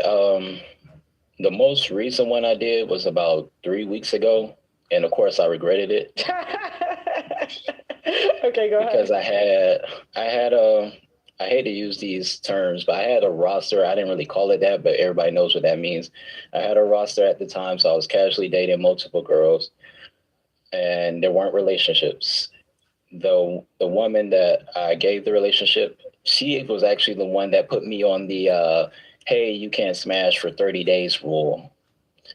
And she was a self-proclaimed feminist, stuff that you would expect. And so when I went over her house, I visited her. She'd do intimate things with me, everything except we wouldn't sleep together. Mm-hmm. And so before 30 days came up, she couldn't help herself. She jumped on top of me and things happened. And then, of course, right after that day, you get the typical, so what are we? Almost immediately. I told her that, hey, look, I was on Twitter. I said, look, I already have other people that I hang out with. And she was shocked. She thought I was just waiting 30 days for her. And I said, no, I do see other people. And I don't know yet. I'm going to think about it. And she said, okay, I understand. I can't help you make a decision, but she kept seeing me. And after that, she started trying to flood me with the box. She kept flooding it onto me. Then she kept throwing it on me. And then I just gave in. I said, maybe I should cut them off because she's being real consistent now. So I made the typical mistake most guys do, even though I've had plenty of experience. And then eventually I just woke up like two months into the relationship and I realized, yeah, I'd rather go back to a roster. And then so I just told her that I was going to go my own way. What made her different than the other girls you were dating? Was she better looking? She didn't. Not better looking. She didn't cause me a lot of stress. She was easy to get along with. It was basically just whatever I wanted. I hate to say it. That's the type of women I like to date. Like, I hear people talk about they want to get a submissive woman, and she called herself a feminist, but to me, she didn't act like one once we were in a relationship. She was just very submissive. Everything was about whatever I wanted to do, wherever I wanted to go, whatever I wanted to eat for dinner. Sometimes I would do nice things for her. I would cook her dinner and take her places, but she just kind of let me lead the whole thing.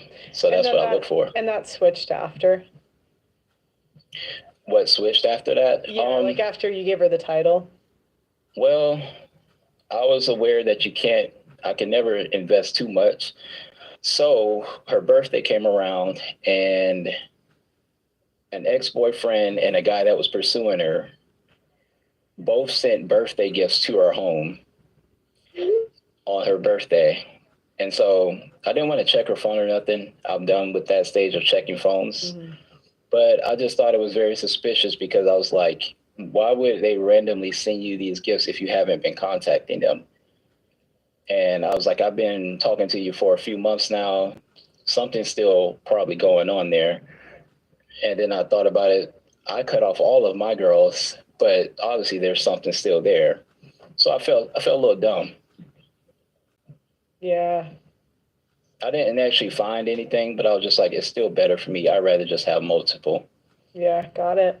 Doug MPA, you got any other questions for him? The guy said earlier, you're going to deal with it either way. There are a lot of instances where you deal with more from one woman being all up in your business than multiple women. So, yeah, she was at a point. She was actually about to agree to let me have it open on my end, but I could tell that she didn't really want to do it. It looked like it hurt her feelings when we had the conversation. So I said, I'll just go ahead and do my own thing. We're still cool though. I hung out with her like last week. She's got a boyfriend now. And she's still hanging out with you? Yeah, that was a few years ago. And she texted me like 2 weeks ago. She said she missed me. So I went over to her house. And at the time that we were laying down together, that's when she said, oh, well, I'm still in my relationship with my boyfriend. And she said, nothing's going wrong. Everything's going well. I just didn't say anything about it. Wow. Scandalous. Well, but I've seen that multiple times from many women, though. That's not nothing out of the norm for me. Yeah. Sounds about right. Did you find at a certain age, women are more willing to be in situationships than others? Have you noticed any patterns with that? For me, yeah, younger. Younger, it seems like they don't care as much, like the women in the 20s. So I do like that. But they're just very more free and fun to be around sometimes. The older women always try to lock you down. They're more desperate, in my opinion. Yeah. Cool. Well, thanks for calling in. Doug MPA, you got anything else? Nope. All right, appreciate it. Thanks. Call in anytime. All right, we have another new person I've never seen before. I'm going to let Greg in. Greg, you're on mute. Greg is probably listening to the YouTube. Guys, what's up? Hey, Greg. Thanks for calling in. Call in anytime. Make sure you turn off the YouTube in the background, okay? Yep, I just shut it off. Okay, cool. So tell me about your situationships. Have you ever had a really long-term one? Yeah, I've had a lot of long-term ones. As a matter of fact, I'm in a long-term situationship right now. How long has it been? Like, what's the longest? 9 years. Holy shit. Well, Yeah. 9 and 15. Okay, so how did you guys meet? The 9-year one. How did we meet? Oh, a friend of mine that I was with just knew her, and she needed a ride home from a party, and that was it. And what made you not want to date her seriously? Well, on that ride home from the party, she did whatever I asked her to do. So I figured that's kind of how it goes for every guy. And she just isn't committable, you know? It's like, you know, if I'm in the car with you for 5 minutes and you're already... I don't know, maybe you were special. Yeah, she keeps telling me that. She tells me that still, but I don't know about all that. Okay, why? So was it? It wasn't just that though. I'm guessing she had other like signs that you weren't special, like based on her like behaviors. Yeah, no, I mean she definitely treats me like I'm special, but there's like many other things, like she's just not attractive enough. But she don't have her life together either, and so there's variable things that go on there. But the first thing was that turned me off. It was like no, was the first night, you know. Yeah. But I've had many situationships that have lasted for quite a while. I mean, that's like I've had very few actual relationships, just because that's just kind of how it goes. It just seems to be the way it goes. I don't know why. And oh wait, hold on.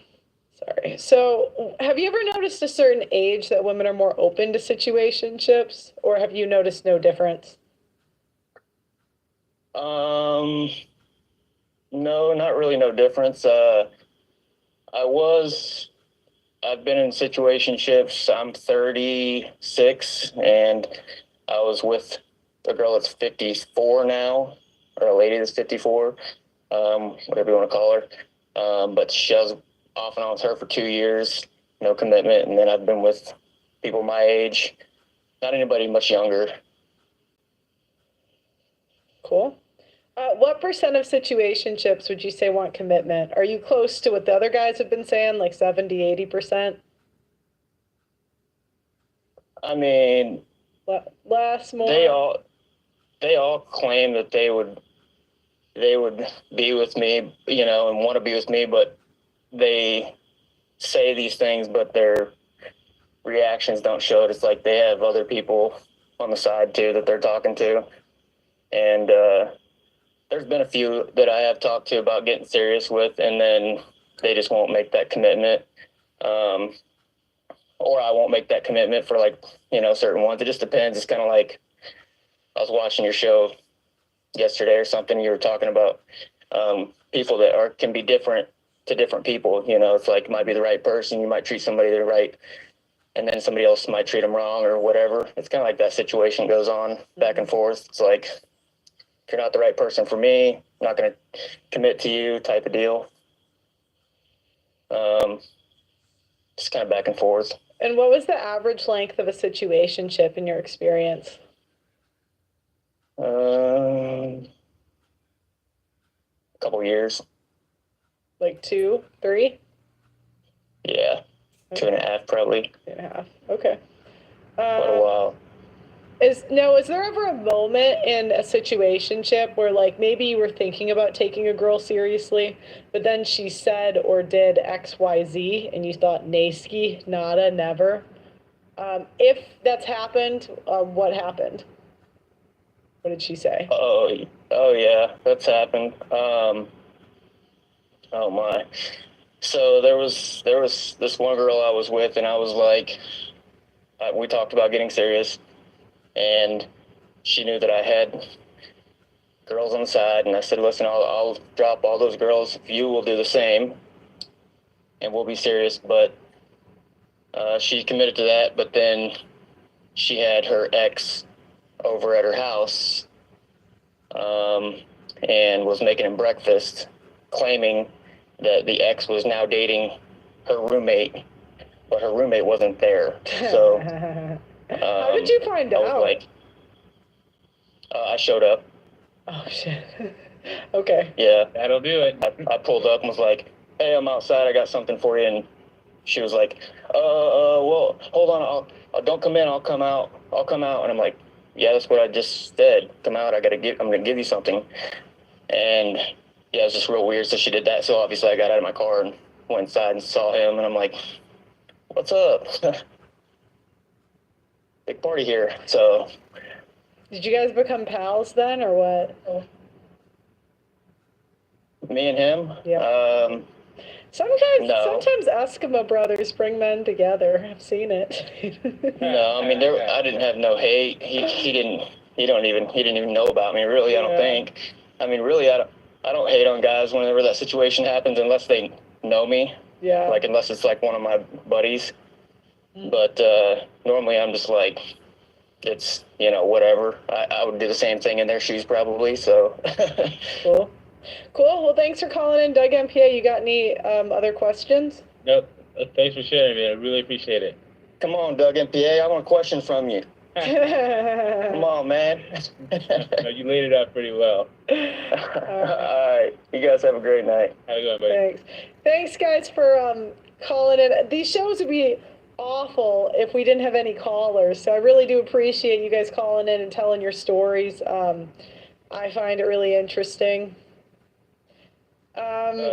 Everyone's saying herpes, STD. Guys, you realize that people are sexually active and catch nothing. Some people catch something, but some people make it out alive. Yeah. If you wear protection as a guy, most guys won't catch anything. You guys have it easier in that regard. Women, we just are easier to catch stuff. Doug MPA, go ahead. Yeah, and we all have that friend that, should have been burned a bunch of times. It should be a talking cesspool of disease, but they made it out okay. And then women have that friend that started whoring herself around after a major breakup or something and made it out unscathed and didn't get pregnant, anything like that. So yeah, you never know. But that makes the case that you have to protect yourself even more, because for everyone, like you said earlier, for every winner, there's a bunch of losers. Yeah, there's winners. There's winners and losers in life. But the only way to successfully have a 100% STD avoidance rate is to literally stay celibate for life, because half the guys I interviewed that get STDs got them from their wife. So yeah, I would say the guys that get burned the most are naive men. That's who gets burned, in my opinion. It's either a guy that's irresponsible and just bangs women without condoms and he's like close to Chad level, or a guy that's super naive. Cool. Up next we have James.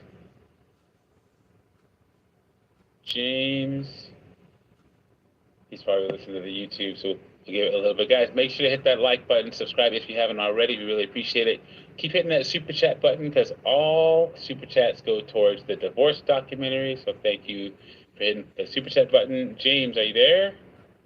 You're on mute. Now you're off mute. James?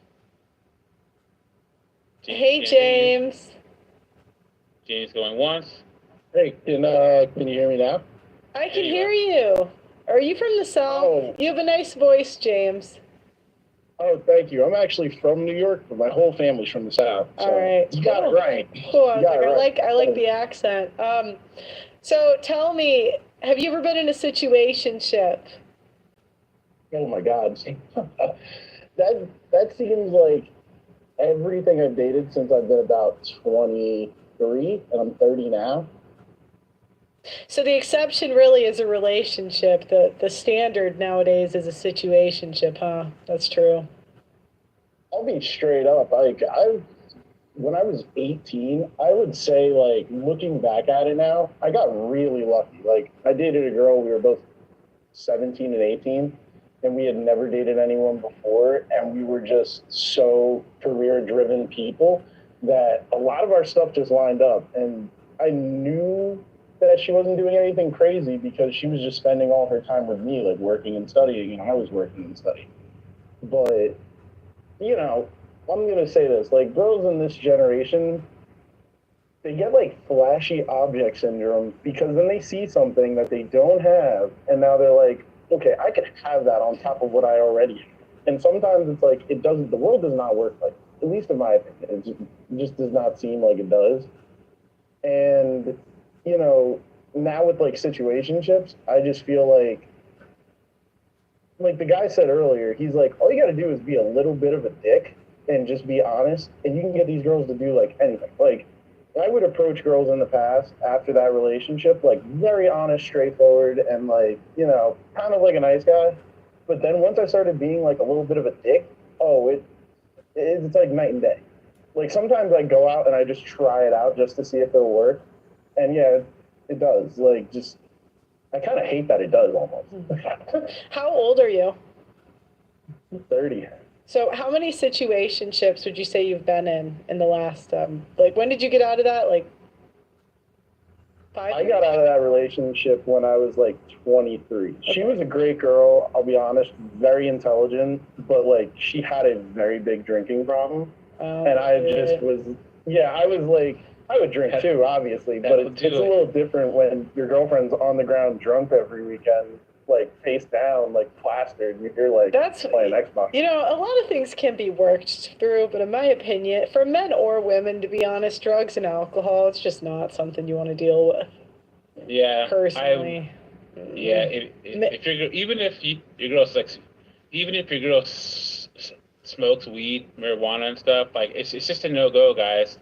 It's fun for a little bit. You know, I know a lot of guys where, you know, it's fun, woohoo, but when you want to get serious and you're trying to make plans, there's no urgency, they can't keep it together, you end up babysitting them a lot of the time. Guys, don't do it. It's terrible.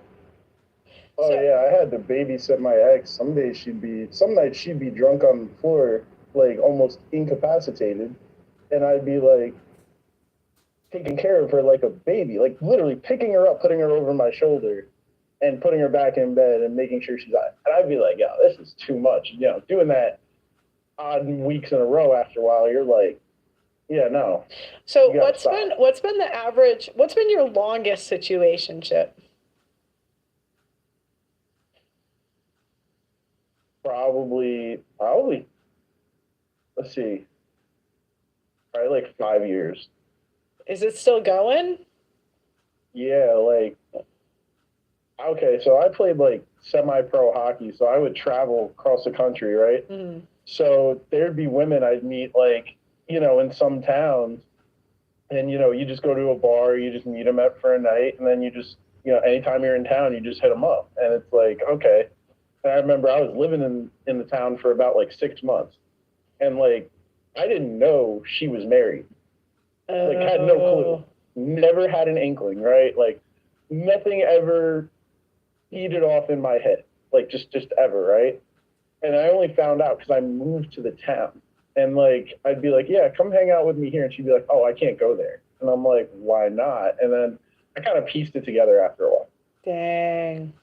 Okay, but you're still seeing her now? Are you ever, like, afraid you're going to get shot or something? Or does it cross your mind?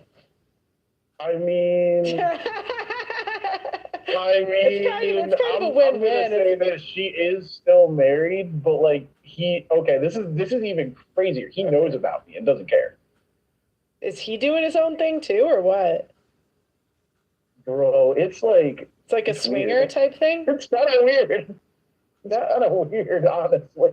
Like, he knows, but, like, I've never met him and never, like, talked to him. Like, she's been like, oh, yeah, he's, like, seen your messages in my phone, and he just doesn't care. I'm like... That's so weird, man.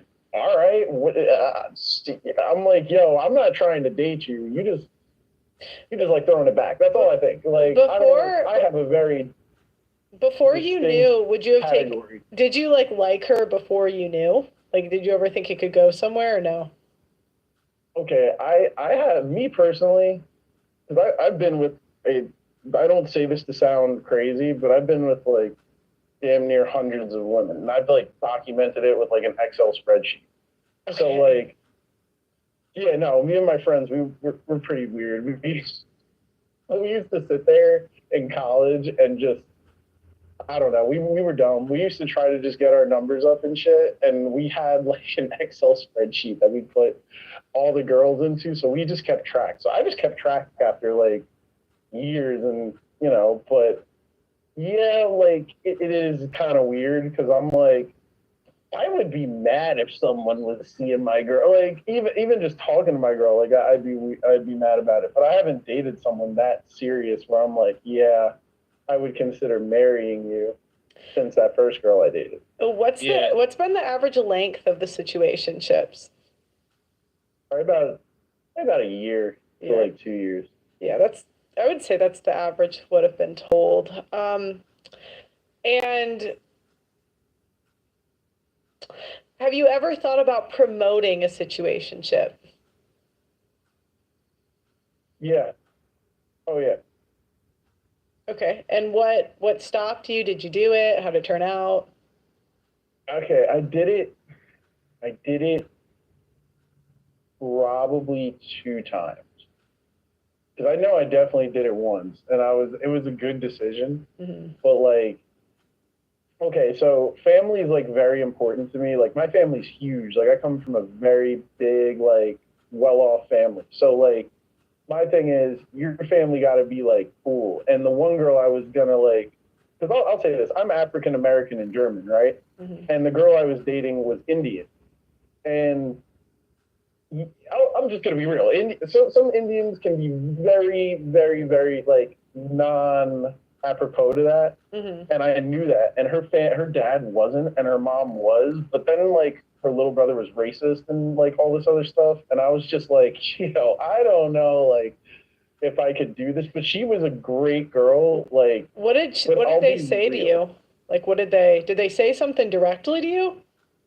Oh, okay. So this is crazy. We were living in New Jersey at the time. We were like, I was going to college in Newark, and we were at dinner at this one like pretty nice club that I know. And it was like, it wasn't dinner. It was in the middle of the day. It was like lunch, but it was at that club. And we're sitting there eating, and the Indian population in Jersey is gigantic. It's huge. Like from Edison up to Newark, it's huge.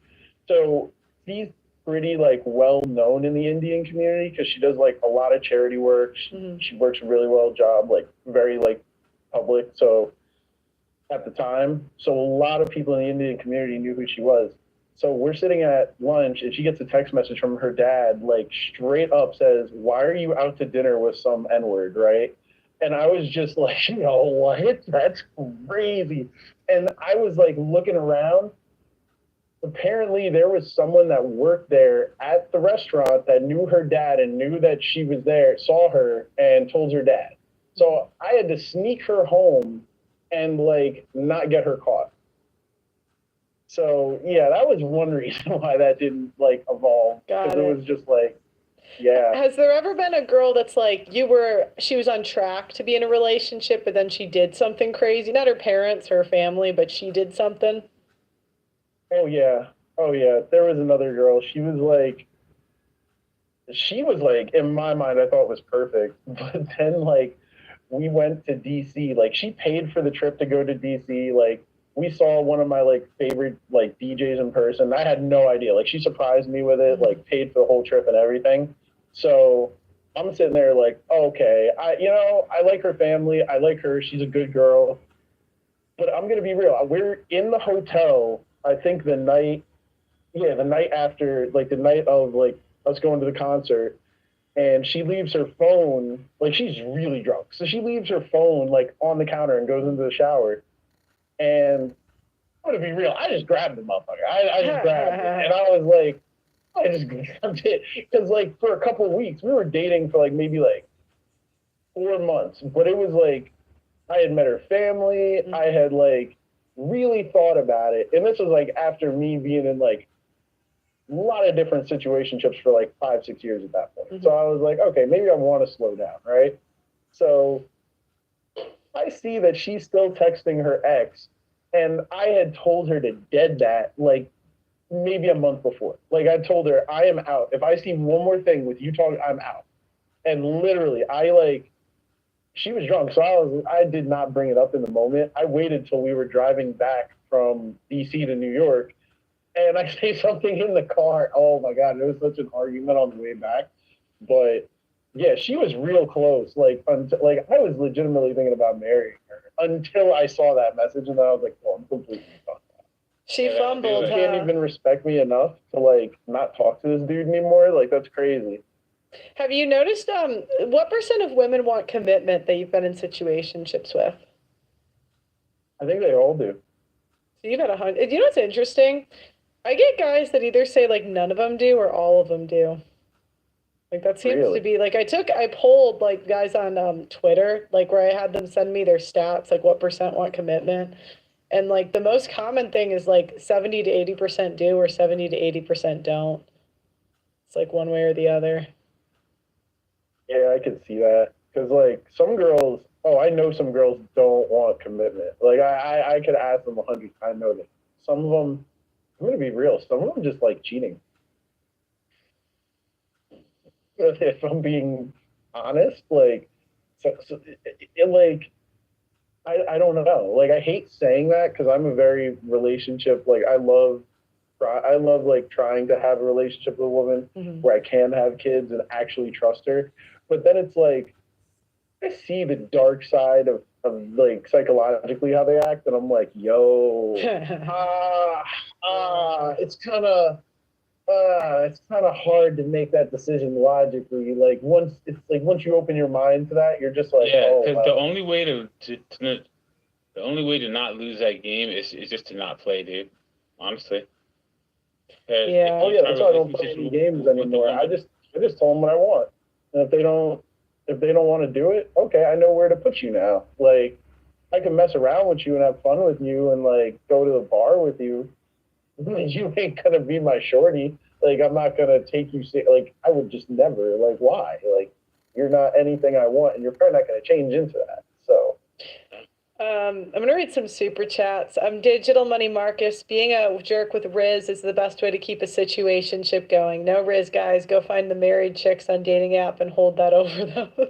Eric Perez. Women invented the talking stage, which basically made everything start up as a situationship. They created this fake, sophisticated dating ritual based on sex in the city. Modern dating BS. I mean, I think it's just, we'll take less from a guy we like more. So if you look at feminism, it's just a strategy for women to not be with betas, or like men we deem as betas. 100% true. Mang, I fucked Katie to Mang. And we're winning, to be honest. Like, I'm being honest here. All the guys are calling in and saying that's the norm. So feminism won. Congrats, ladies. Thanks for calling in. Thanks for calling in. We're gonna move on to the next caller, okay? Yeah, no problem, guys. All right, thanks, buddy. Okay. I'm going to let up Glenn, and then Sean is going to be last, and that's going to be everybody, because Glenn is coming in. Yo. There he is. What's going on, Glenn? Yo, sis, I got a story for you. All right, so I'm streaming right now on my channel. Okay. I got this guy named Vlad, and Vlad is going through it. He is being kept away from both of his kids. He has a son and 2 daughters, and Canada is keeping him from his kids. Yeah, so Glenn, I don't mind going over that story, but right now we have a topic. Oh, situationships. Yeah, today we're talking, so a different day we could do that, but yeah. Today we're talking about situationships. So what's been your longest situationship? On average, how long have they lasted? And have you ever promoted a situationship? Go ahead. Damn, this is a confession hour. Yeah. So my situation, I'm always in a situationship. There's always a situation I'm in. You ever fallen in love with a situationship? It's always my fault. You like that? Wait, actually, what am I gonna say? Like, I find myself in these situations. Doug, help me out, man. It's not my fault. So tell me, what % of the situationships you've been in wanted to commit to you? Like wanted to be in a relationship? Well, they all did. That was my problem. I fell for the situationship. And then, yeah. Really? So out of 100, let's say, 100 wanted to be in a relationship with you. None just wanted the sex and went? Oh, no. Okay. You're talking about, okay. Yeah. So, go ahead. The ones that would call me at like 10 o'clock, 11 o'clock at night, they never wanted anything more than just. Okay, so what % out of 10 women?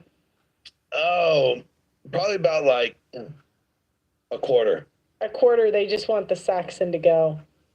Yeah. And what was their reasoning? Do you think it was because they were richer than me? Oh, okay. So yeah, they just wanted to. Okay. Yeah, that's what I said. Buy them dinner. Actually, I yeah. couldn't do the- Yeah, that's I what I couldn't do was the late saying. Where there's situationships where the women don't want it because you're like the bartender, or you're the whatever. Like they don't see you being a serious thing, and then there's situations where the men don't want it for you're either crazy or not hot enough. Would you say that's accurate? I don't know why. It wasn't that I wasn't hot enough. It was that I was just too poor. I don't understand why a guy would be in a situationship with a woman who made a lot more money than him, but would want to commit to that woman because she's going to treat him like garbage. Want to get serious? You got to turn off the Zoom. Someone's. Oh. Yeah. My bad. I don't know. I think it depends on the dynamic. Like Some look, of those pookies get the women to pay rent, and some of the pookies get the women to pay rent, and they get submissive behavior. You know what I mean? Like I didn't see the great thing about those situationships is like because I was just a late night call. You know what I'm saying? I was nothing more than that, and that made it a lot easier because I didn't have to do the whining and dining. Everything else that these other guys are doing, they were doing the whining and dining. I didn't do the whining and dining. I did the the other sucking thing. and I can't say that on YouTube. They were used to me spending, and I wasn't spending. Would they ever bring you? Would they ever bring you food from their date that the guy brought? Yo, this one went to a steakhouse. I was like, hey, make sure you bring me a T-bone back. I was joking. There was a T-bone.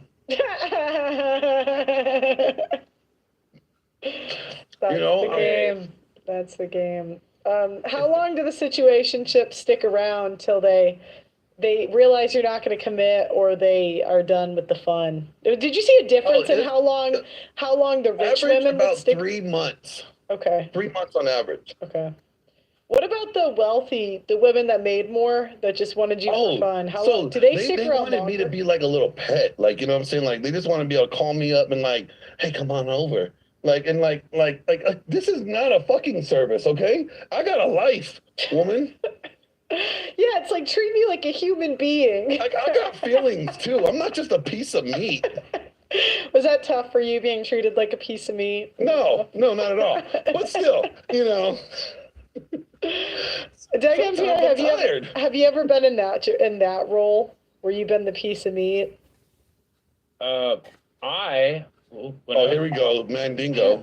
So when I met this woman in college, she, I worked 2 jobs in college. I went to school full time, and I was on a lifting team.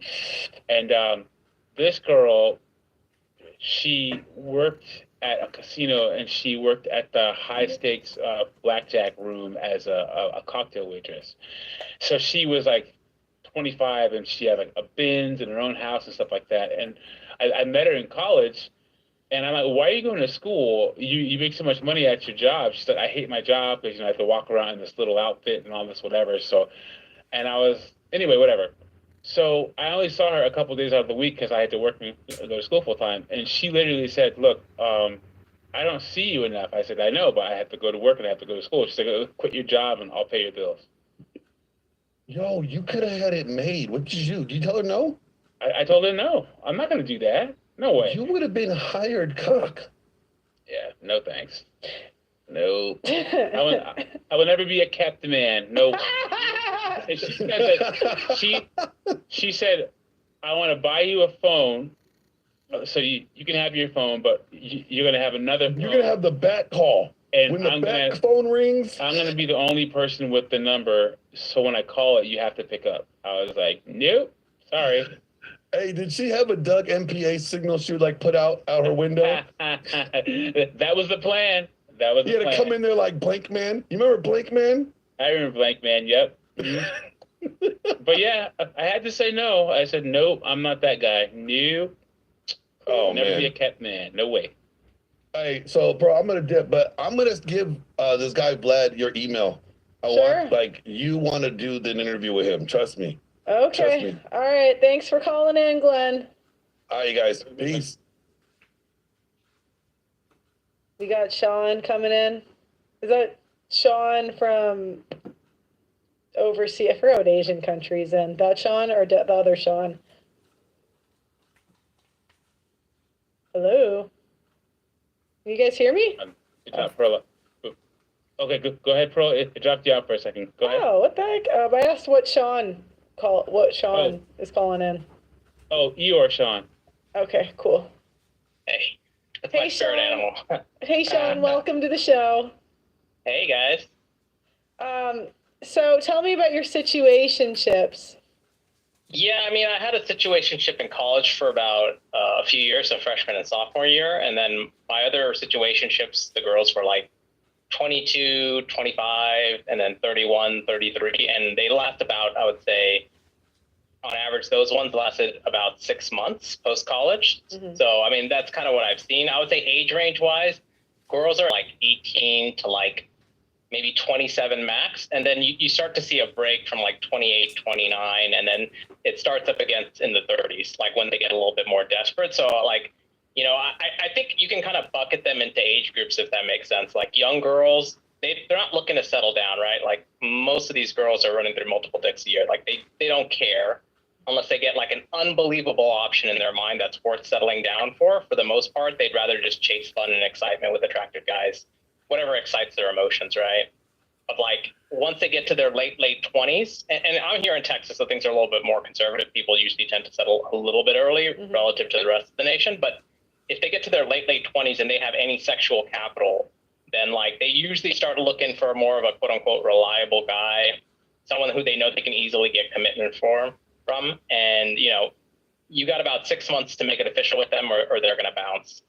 And then I would say the majority of the girls that are like 30 plus that are ending up in situationships are usually because they just lack sexual capital relative to the guys who they want. And so that's usually what really pushes things off. Or they start saying things that are just very unattractive and the guy just thinks, do I really want to put up this for another, 40, 50 years? And that's what kind of makes them get it pushed to the side, if that makes sense. Did you ever take a woman seriously who you initially didn't think you would? Yeah, I actually did. And I kept putting it off. So I gave her commitment after 6 months. And the reason was she was just very traditional. She's very feminine. She had a very attractive body. She didn't have any debt. She had good habits. She put out frequently. And she was loyal to a fault, I would say, and just very helpful. She didn't cause any problems, kind of made my life easy and trouble-free. So when a guy recognizes, a girl has these qualities and she's, doing it consistently, you have about 6 months to give her that commitment because eventually some guy else will come along and take her. And you're not going to see that every so often. So, if you do like her, I would say it's worth promoting her. Absolutely. What was your longest situationship? Longest one was in college. So that was the one that lasted about 2 years, freshman and sophomore year. And did you want commitment or did she? I would say she wanted commitment. Pretty much all the situationships I've been with, the girls want commitment. I'm just the type to never ask for commitment. In my opinion, like I'm not seeking a relationship. If the girl wants it, she should be asking me. And that was always sort of my mindset is like, you shouldn't be like the girl should be begging you for one, and then you determine if she's worth giving it to her, not the other way around. But I know guys who have been put in a situationship, and it's usually because they're not attractive in the girl's eyes of what she wants to be viewed as on Instagram. or like basically he lacks kind of like, you know what I mean? Like I've seen a guy who has a high income and has a very prestigious job, but he's not attractive. And the girl has a very high salary and doesn't want to date down. But she has a lot of sexual capital, and she's like, yeah, he has a lot of money, but I don't want to post him online because none of my friends are gonna like the photos, or they're not gonna give me the kind of praise compared to if I had a much more attractive guy. So like those kind of girls will always stay on the dating apps, making an excuse why they don't want to give the guy commitment. That's what I've kind of seen. Or the other way around. It's like the bartender, like he doesn't have the other status. Right. Yeah, there's that. Like he's very attractive, and he's like her Mr. Thursday dick, but like he's not like the kind of guy she wants to get married to. So she kind of keeps that fun and excitement going while she kind of looks, around the corner for something that makes her look better, public facing. Yeah. So yeah, I mean, and it's similar to like. Yeah, it's similar to how guys that put girls in situationships, or what I think we used to call it the F zone, right? Instead of it's just the opposite of the wife zone. It's just because they're good enough for sex, but not really a lifetime of what you want to project publicly. Yeah. Yeah, because marriage and relationships are more about image than who you're like most attracted to or even want to be with, I would say. Absolutely. And then, for guys who want to know how to keep it going, like you kind of have to sell, like you can't tell them I'm never going to give you commitment, because a lot of those girls will leave, right? So you kind of have to almost like mental judo them that like you're willing to settle down, quote unquote, if the right girl comes along, or like start saying things like, I was hurt in my past relationship, so I want to move slowly, so I'm sure you are the one.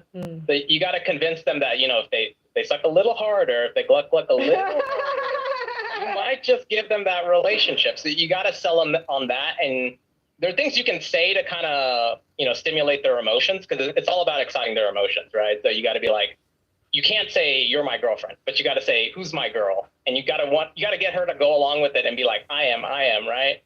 Or like, you got to be like, smile for me, or like I said earlier, you got to make sure that you got to put the onus on her and say, look, I'm giving you all I can right now. And, you got to take it or leave it. Just make sure that where she knows that she's making the choice to be here, because then she can't get upset.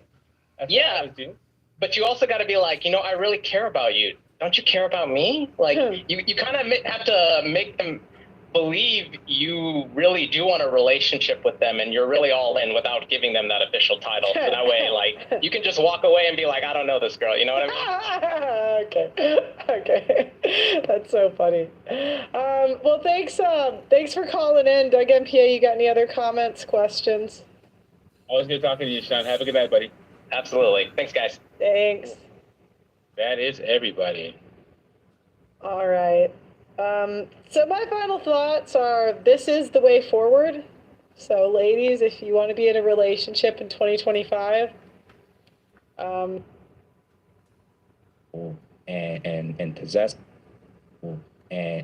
possessive about seeing all of these foreigners coming. Men are useless. So modern women, This headline from The Hill, it caught my eye. Most young men are single. Most young women are not. Young men have fallen faster than any demographic in America over the last 40 years. It's a different world now. Like, we don't need men the way that they used to. The future is female. Men and women are drifting further apart, and society is crumbling because of it. A fascinating debate has broken out about the value of marriage. You've kind of got the trad con versus red pill thing. This men's rights crowd that sometimes just goes too far the other way. You need to stop acting like grown boys and infants and actually become men. Marriage is a bond, and it's a sacred bond. It's a machine designed to extract resources from you. Now many of the red-pilled have taken the position that it's bad for men to get married. Hannah Pearl Davis, or just Pearly Things. One of the most controversial faces in all of the internet. She goes on to say that marriage is a terrible deal for men. Because if me and you were in a business contract, you would never sign a contract where I am paid to leave. Gee, what could go wrong there? 74% or something of divorces are initiated by women. Men have everything to lose, primarily their own children. Men get killed by the courts and by divorce laws. I had no idea that courts of family law were courts of equity. that courts a lot. Because in family court, you don't need evidence to accuse someone of abuse. You need no evidence. When you guys say get married young, a lot of these men don't know what they're signing up for, and you're not going to be there when their entire life falls apart. I interview them on the other side. I didn't meet my son until he was 15 months old. How much did you spend trying to get him back? On legal fees alone was about $200,000. Before you know it, you're homeless. You're literally just thrown out onto the street. We absolutely reinforce bad behavior from women. Wives are taught to leave their husbands, and then daughters grow up without their fathers. Family is the foundation of society. Every problem in society comes from single mother homes. A lot of women will just chase this negative rabbit hole of happiness, endless happiness. Feminism's biggest failures is it lies to women. We tell women to date as many guys as possible. We tell them to put off family in a marriage. You are allowed to leave your perfect husband. You are allowed to end a relationship with a really great boyfriend. Oh, freeze your eggs, have an abortion. What? You're evil. I don't think there's anything else in life that we actually ever go into preparing to fail. Right. Like if you have the mentality of this is going to go wrong and be pessimistic, naturally the outcome is going to be that it's going to fail anyway. It's self-sabotage. And that's the thing, like women are so willing to leave marriages because they're not happy. This is not about happiness. The most important thing is the children. And the problem is we have a modern society where it's me, my feelings, leave when I feel like it, instead of doing what's best for the kids. This myth that we live in an age of male privilege. Where's my male privilege? They think, well, men have all the rights. They have all the power. Privileged patriarchal system that we have. Why doesn't our society care about men's rights? I have no friends, no wife, and no social life. Men are alone in this situation. Men are homeless. Men are thinking about eating guns. I've seen so many men on the brink of suicide, and they didn't do anything wrong. How are you equal if the men are the ones that have to fight and die to defend the country? The men are the ones that build and maintain all the infrastructure. Women are helplessly dependent upon men. The so-called deaths of despair from suicide, overdose, or alcohol, 3 times higher among men than among women. Culture is telling men, you are no good. You got to get your act together. I think men have failed themselves. What kind of a man are you?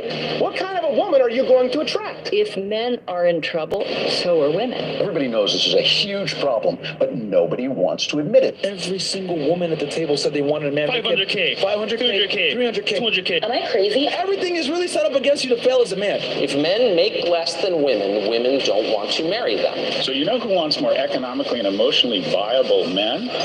Women. I don't want to be an independent woman anymore. I don't want to be a strong, independent woman. I'm over it. When is it going to be my turn? Where are we meeting the men that don't suck? I can't keep having these same conversations. The only simp here is you, Pearl. You simp for No, men. I think you said for women. She's a provocateur. She says stupid stuff, but Pearl is right about this. It's already happening. It's just not out in the open yet. Now it's just hookup culture is going to be our fairy tale ending because men don't want a wife and women can't find a husband. The future, if everybody follows your path, is there is no future. We go into population decline, and our economy goes into decline. Civilization will crumble. The American story does not end well. This is an existential crisis, failing young men.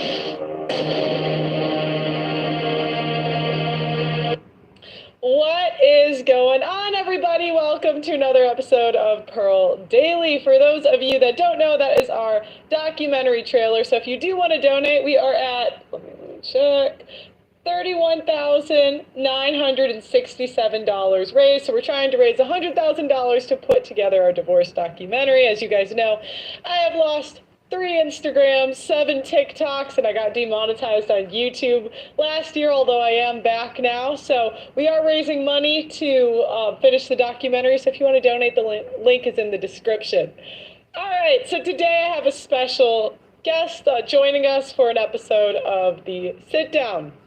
So as you guys know, yesterday, we were reacting to this video of this guy just cooking. He was just cooking these 2 feminists from Canada.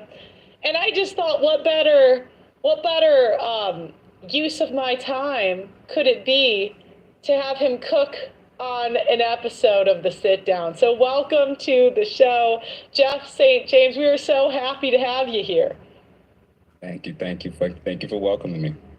So could you tell my audience a little bit about yourself? You're relatively new on the scene. Yeah, I actually started this podcasting journey about 2.5 months ago. And just being myself per usual, I did not anticipate 250,000 people in the last 4 days seeing my face and hearing my voice and having hundreds of thousands of people either loving me or hating me at this point. So I'm here. I'm a licensed therapist and trained certified trauma specialist. And I've been working over a decade in the field. And I'm repping Philadelphia. Cool. So what was it like going viral? And because I know some people get kind of, people can handle that amount of attention in different ways. So how was it for you? Yeah, honestly, I laughed at all the comments, good and bad. Apparently, I'm Kevin Samuels 2.0. I am gay. I hate women, and I'm a red pill therapist, is what I've been apparently now identified as. So apparently, I'm all of these things. But honestly, I don't take myself too seriously. Even me getting into this space, I wasn't looking necessarily like get famous. It was more so just bringing a slightly different perspective that I felt I wasn't really hearing in a lot of these types of conversations. Yeah, well, you were really calm. I was actually surprised how much they let you talk. They never, I got to learn whatever the heck you did. They never let me talk that much. They always cut me off. You know what? I would say it's definitely the pool of the people you admire and kind of invite on at times. They're the argumentative types. These two ladies, they welcomed me. They asked me, and they came up with the topics, they came up with the questions, and I just came in and did it. Cool. So now that you're labeled the red pill therapist, would you consider yourself red pill, and how would you personally define it? Sure. Yeah. I never thought I'd be identified in that way, but in terms of all the ways in which people can kind of categorize me or categorize what I stand for in a lot of my arguments, sure. I think a lot of what I stand for is probably red pill. And the interesting thing is there was a point in my life when I was definitely black pill, and I've switched back over to the red pill side, and I hope to convert you and all of your black pill listeners to come back over to the slightly less dark side. Well, okay, so you want to convert me today. We'll get to that later. So what is your opinion then on the current dating markets and intersexual dynamics between men and women? Okay. In terms of what's going on presently and how we got here, in my last interview, I kind of mentioned that the pill and birth control, sexual liberation, women entering the workforce en masse, and social media / dating apps has really changed how we as human beings kind of see each other and the general trajectory of where we're heading as a civilization, especially in terms of Western cultures. More or less, the end result is now that women have basically delayed motherhood and marriage, increased their chances of experiencing a lot of trauma and pain from the frequent relationships that don't work through their teens and 20s and possibly 30s, and also decreasing just the overall trust in each other, men and women, as well as increasing the perspective of just wanting transactional expectations on the other side. We've now developed very false beliefs in terms of optionality of what's available whenever things don't just keep working out. We can give up, we can leave relationships, we can get divorced. And then that's pretty much led us to where we are declining as a civilization in terms of our birth rate. So I think that's in essence what is going on at this point. And do you think it's because of the pill, or like what do you think are the root causes behind it? Each one of these things that I listed gave options to women that perhaps they didn't have or didn't have nearly as much as they did. Sure, in the past, women could have gotten hangers and, went in the back alley to kind of get that situation addressed. But once it became more formalized in medical settings, it made their ability to be able to delay a lot of things that were typically done earlier for women and throughout human history. They said, I can wait till I'm in my late 20s. I can wait till my 30s to do this now. And simultaneously, I can now have sex and choose my suitor. So that was one way in which they kind of opened up the door for women specifically to start to approach dating and marriage differently. Then when you had the sexual liberation movement, they were convinced that trying to do life like men, especially sexually, was going to have all of these significant benefits. The consequence, unfortunately, is not only was it a rise and increase in STDs, a rise and increase in single mother households, but also probably a significant degree of dissatisfaction with women when it comes to their ability to be able to pair bond, their ability to remain satisfied, and always the comparisons of what's next or who's next or who could be better.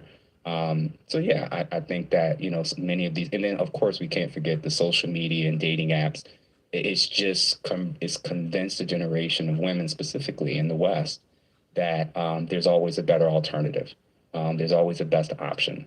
And that with the influx of the likes, the influx of the comments, the influx of men in their DMs, they're convinced that because there's so many of these men that want me, that I have all these options. And the reality is they wouldn't sleep with most of those men. They wouldn't be in relationships with most of those men. But they've, in essence, kind of conflated all this attention I get on the outside with the reality of how few men I actually want and can actually end up with.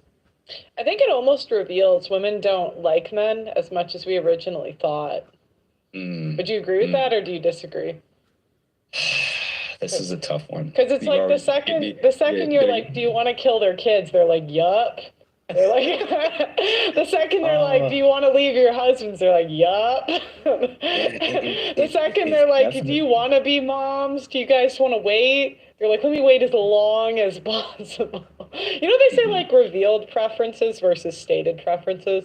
So like people say they want things, but if you look at like their actions, it's not like, it's like the fat friend you keep taking to the gym. And they're like, I want to lose weight. And you're like, all right, come to the gym. Earl, first of all, you know I got a job, right? So I'm gonna try to keep it. Well, what I would say in response to that, believe it or not, is that I do agree that with optionality, people's natures have definitely been revealed much more clearly. But with that said, I don't know if I was a woman and I had this many options and an ability to get so much attention so early and so often that I wouldn't have potentially adopted much of that mindset too if I were in their shoes for at least a season. The issue is actually not simply that it's revealed that women have the capacity to be just as grimy as men in some respects. It also revealed that I think they saw something. It revealed something in women that I don't think most men factored in. It was a secret before. Women could just say like that, oh, that was the women today. In the past, we weren't like that. And I'm like, yeah, grandma, 'cause there's no smartphones. Like, come on. Yeah. I don't buy that women, and that's the thing. This is the difference. I think the only difference between women today and women of the past is cameras, social media, and the ability for us to see it more readily available. I think women have always done what they wanted to do and picked their best option that they thought they can get in terms of a spouse. Very quickly might move on if a guy wasn't the right fit. I think female dating strategies by default is definitely different than men's. And I don't think that changed as much as it probably got exacerbated with all these things that I mentioned. Yeah, I agree. The one thing I think you said that I might have a different opinion on, I don't think, I think you said women are like traumatized from sleeping around. I don't really. I think it's just like a get out of jail free card they use later. I'm like, you did not look traumatized when you were like hanging out with Tyrone, Chad, Gavin. You seem fine. Yeah. But then you're gonna like cry later. But I think it's just so they can get a husband, because like obviously they can't be like, oh, I really enjoyed that. It was a lot of fun. So. Well, as a trauma, sorry to cut you off. As a trauma therapist, I actually know what trauma is. So it's very fascinating to see women and people specifically that overuse trauma, and everybody that I was with in the past as a narcissist, like actually know what these terms mean and know how to measure them. So when I mean it, what I actually mean is that, they actually increase their chances to experience trauma because you keep dealing with so many men who you haven't probably vetted properly. But a lot of times when they're using those words, it's not actually applying to the case. No, they don't want to vet them properly. You know what I mean? You just want six-pack abs. Okay, so tell me what you mean by qualified and unqualified men. So in my last interview with the ladies at Sharing My Truth podcast, I had mentioned that there were men that were considered qualified and there were men that were considered unqualified, and that their experiences with women tends to be radically different. The men that I would say are qualified are typically men that have good to great income. They meet a certain height requirement, typically 6 feet or above. They're in fairly decent shape. fairly charismatic, confident, desired by multiple women, and respected by multiple men. Those are the men that I would say, and most people would kind of identify as quote unquote qualified to have options with women, to be able to push off commitment, to be able to sleep with multiple women simultaneously at the same time and never have to lead towards marriage. These are the quote unquote men that qualify to get access to women's sex, softness, love, intimacy, etc.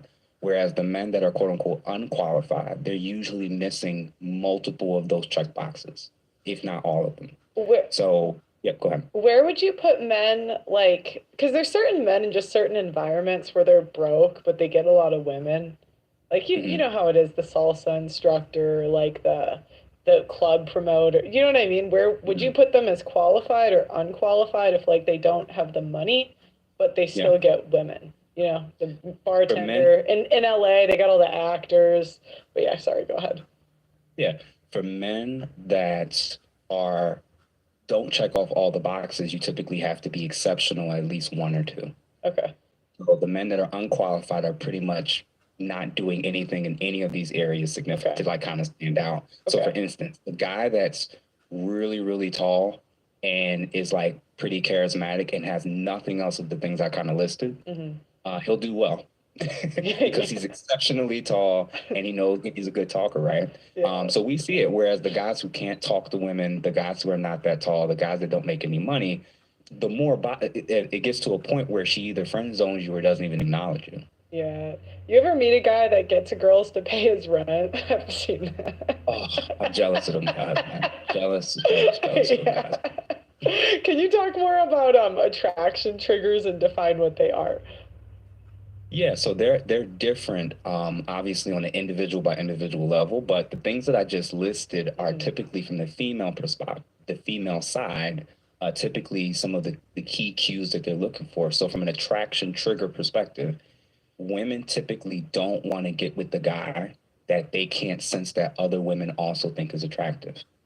So the problem that we're kind of having in terms of like this whole topic and this discussion that's going on, when you think about it, is like, these women are only picking men that they believe other women want and trying to ensure and guarantee that that guy is going to be monogamous and with them for the rest of their lives.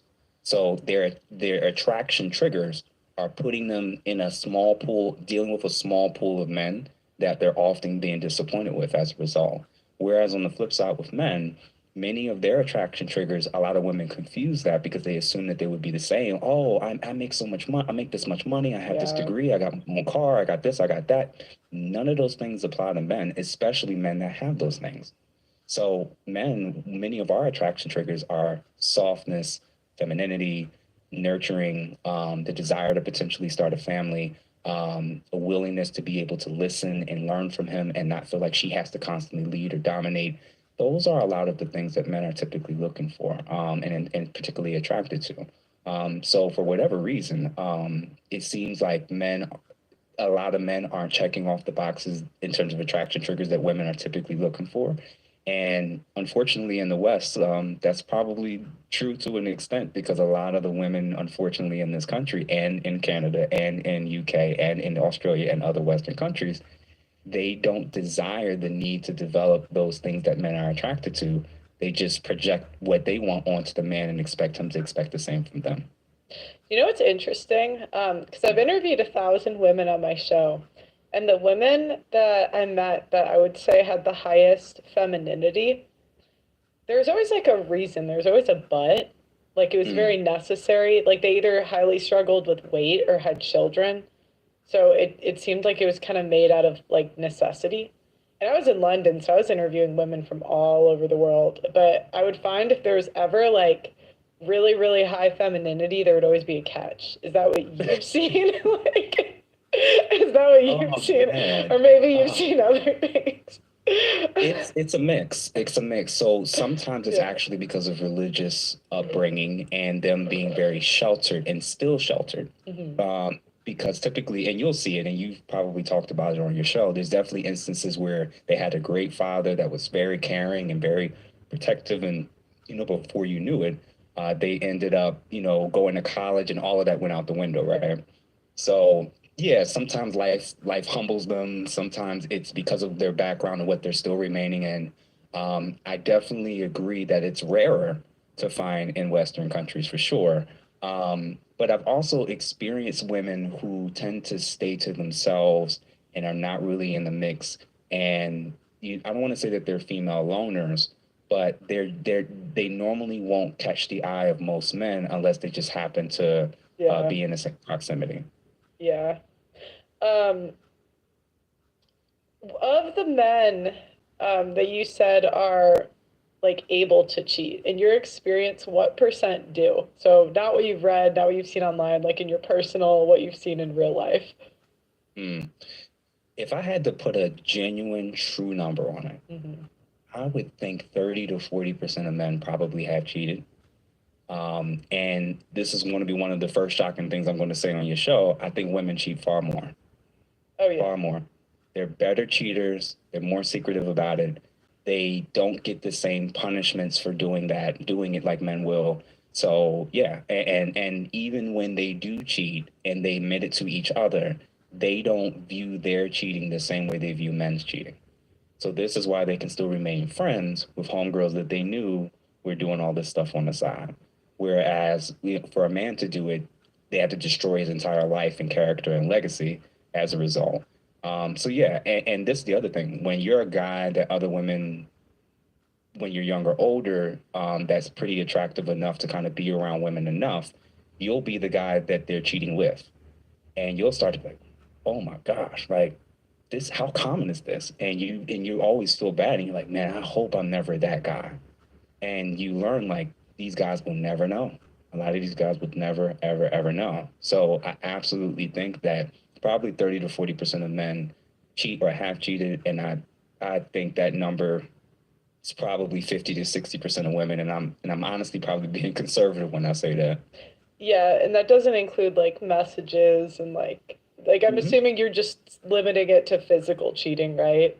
Yeah. Like if you included women having like a work husband or something else, it would probably be even 80 or 90%. Listen, I don't know about 80, 90%, but what I have observed is that there are other things that I've seen the double standard when the things that they will go off on a man for in terms of cheating or looking for attention and validation outside the relationship, they have no problem receiving it on their end. If they see that their man, their boyfriend, their husband is liking another woman's picture, they will freak out. But the idea of them making their profile private, they're like, why would I do that? He's controlling. So they just see these things like totally different. Like people liking their bikini pictures that are not women, they just was like, that's just normal. But him liking a woman who's half naked or in a bikini it's a problem. So I don't think that they typically see their cheating and their seeking validation outside the relationship in quite the same way. So that's why I actually think the numbers are somewhat skewed to be a little bit higher. And in your experience, who's more likely to forgive cheating, men or women? Women, but I think women and men are in similar territory with that. I think it's only the men who aren't operating from a scarcity mindset that have no problem with being like, get out. I'm good. I will never see or talk to you again. Only the men that know that they can easily replace her typically will do that. Most men, if they know, it's going to be very difficult to replace her, I have all this other stuff going on, they'll just kind of endure and try to go to therapy and try to work it out. Whereas a lot of women, despite the horrible stats in terms of how much they initiate breakups and divorces, oftentimes it's not after the first time. It's usually after repeated offenses that they eventually get to that point where they get jaded, they change their feelings, and then they start planning their escape when the whole guy thinks that we've moved on from it. I think that and I want to see if you agree, I think there's alpha and beta cheating.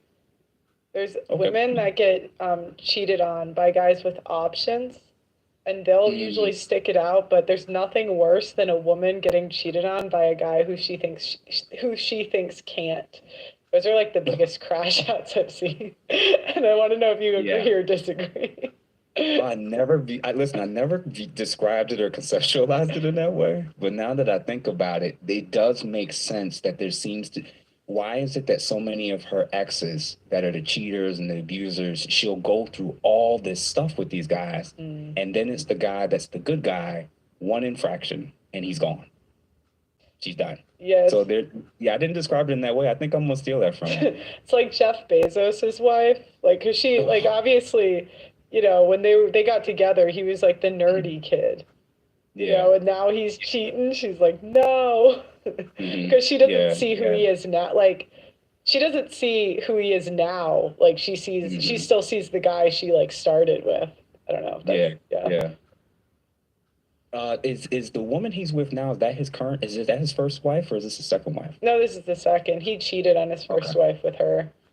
Oh, okay, so the second wife, the only image I have of her, forgive me for this, but like it was when they were on a red carpet and Leonardo DiCaprio was standing in front of the two of them, and seeing her face marveling at this man in front of her boyfriend / husband was like fascinating to me. I'm like, he is a billionaire and she's still gawking at this other dude. I'm like, oh, ain't none of us safe, man. That woman has to be studied. Like like it's just Will Smith, Jeff Bezos, Steph Curry. It just doesn't seem to matter how high a guy gets. A woman will humble him by accident. Sometimes. It's amazing to see. No, if you look at the last wife's dating history, it's like had a kid with an NFL player, then broke up with him, married 100 million, then broke up with him and married a billionaire. And I'm like, she still has the ability to secure rings, even though she has 2 different baby daddies and she's like 55. She collected them rings like Infinity Stones. Yeah, that's what I said. I said, you know what? There's some women that you don't know what the hell they got because they're clearly, she must gluck or something. I don't know. She got that thing on. That's all I know. She got that thing. I don't know. Okay, so the next topic we're going to talk about is passport bros. What is your opinion on men that go overseas to date? Do you think that's a good idea, bad idea? What's your general take on it? I'm actually, believe it or not, fairly neutral because first of all, these are grown men that can do whatever they want with their money and their time and their energy. But with that said, I want men that are doing it to be very intentional and cautious with the countries that they're doing that in. Because a lot of times when men put themselves in these situations, I know that men are going for all hosts of different reasons. Some to find a feminine woman who they can build a life and family with. Some because they just want to do sexual tourism. Some just for the sake of being able to have fun during trips. I get the whole 9, right? All these different reasons and rationales and justifications for doing it. Cool. My issue and concern is twofold. One, men have to recognize that what do you think the men that are in some of these countries, especially the countries where your dollar goes further, how do these men feel about you? And you have to be cautious as more and more men that are coming from your area are doing the same thing. These men will start to get more tribal and possessive about seeing all of these foreigners coming into their territory. It's almost like a sexual form of gentrification. Like it's a thing where people start seeing you creeping in and, you know, you could actually start putting yourself a little bit at risk. So make sure that you're kind of being safe with the areas and environments that you're doing and putting yourself in. And then number 2, although it's fine to do that, and it is what it is, I do wonder if there's men that haven't figured out how to get some of the experiences that they're getting back here. My issue is like, I'm in the camp that like, I've learned that if you can talk to the most beautiful women in one country, you can effectively do it everywhere. The difference is really just the expectations of what is granted. So these women in other countries can actually be just as forward and straight up front about what it is that from a transactional standpoint they want from you. The difference is they're just softer and more feminine when they do it.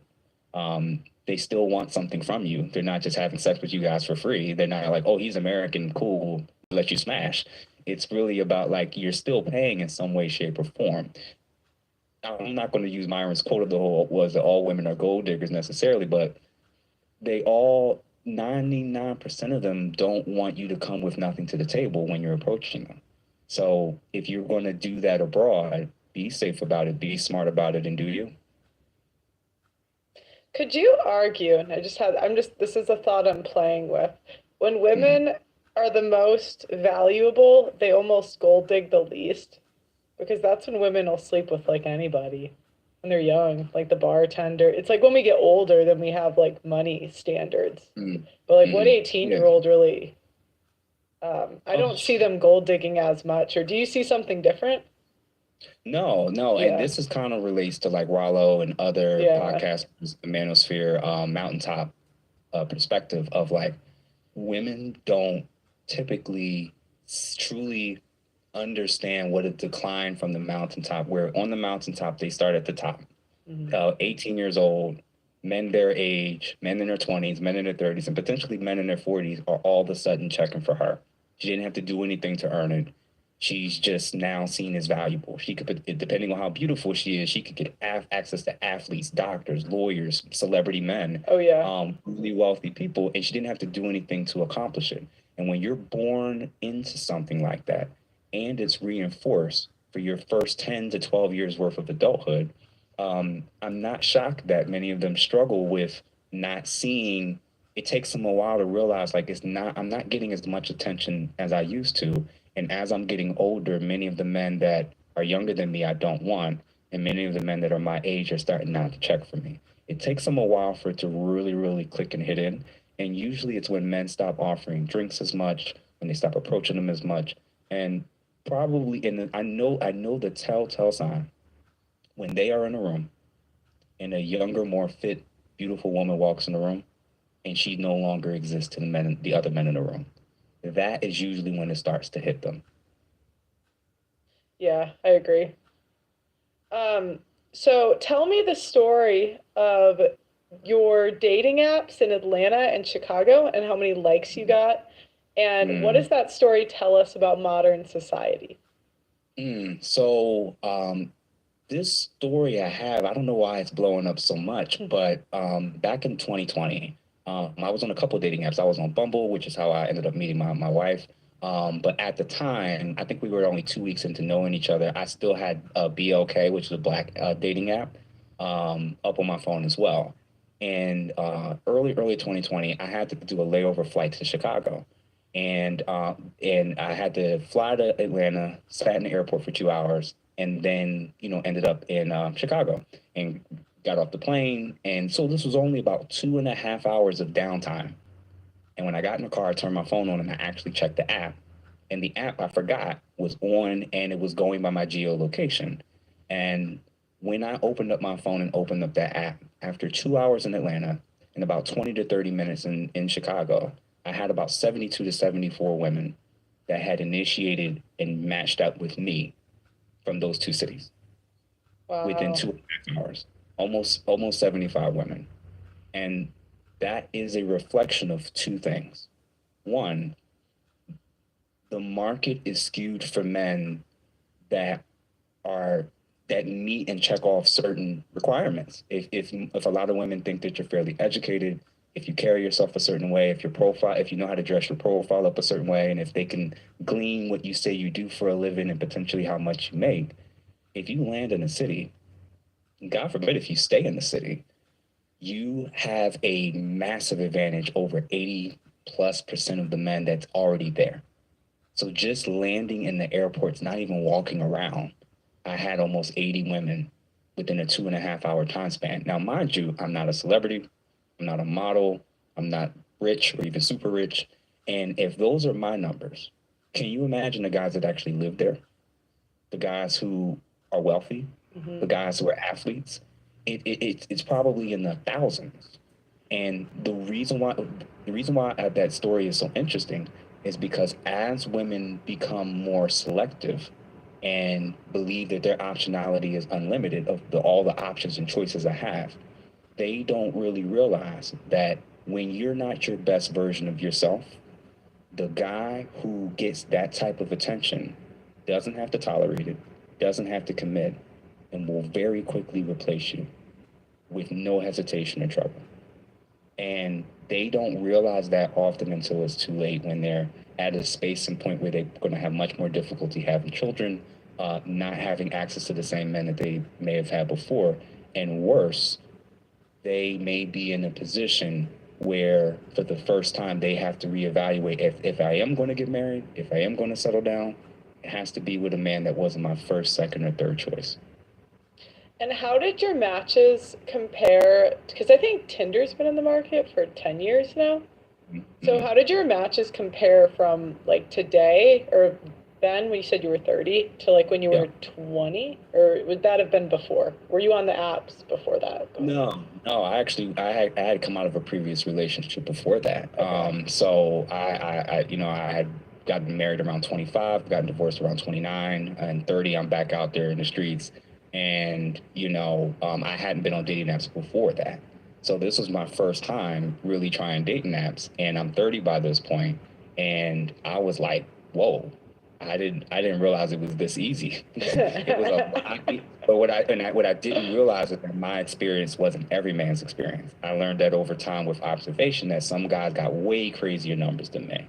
And women, by doing this, where men didn't have to pay a dowry, they don't have to meet your family, they don't have to go to your church or your religious synagogue of some kind. They have to do almost the bare minimum of nothing other than being funny, sounding cool, and looking good to get access to your body and potentially get you to give them a kid.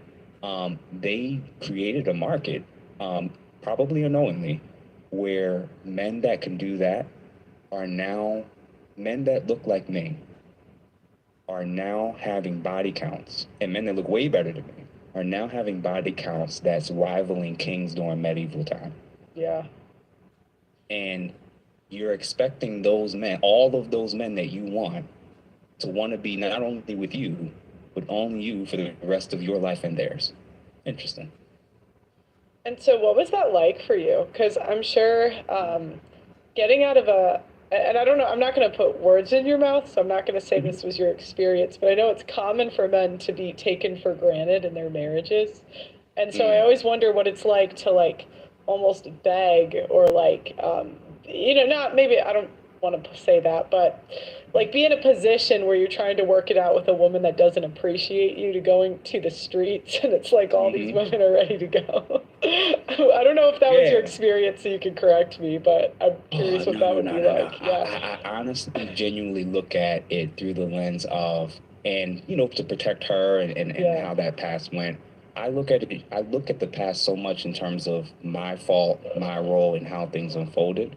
I look at it now through the lens of, I ignored red flags both in herself and me, and I was kind of that guy in college, and settled with somebody who I thought I could be a good guy with, and I could be the dutiful guy. And the thing that a lot of men is terrified about with marriage, unfortunately, happened to me. You get into these relationships, and the version of woman that you thought you were getting, they change.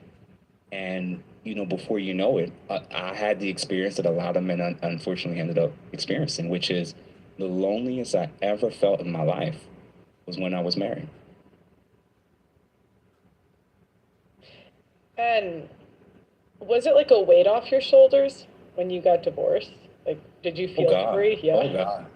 I will touch on that in definitely my own content for sure, but no, it was the opposite. Because when you go from trying to be a city boy and doing your thing and having fun, and it's different women every week, to, all right, now I'm married and stuff hits the fan, you functionally feel like you were robbed of what you thought you were going to get. You thought you were going to get this, and I'm like, wait a minute. So when I'm single, this is how women treat me. This is how often I get sex.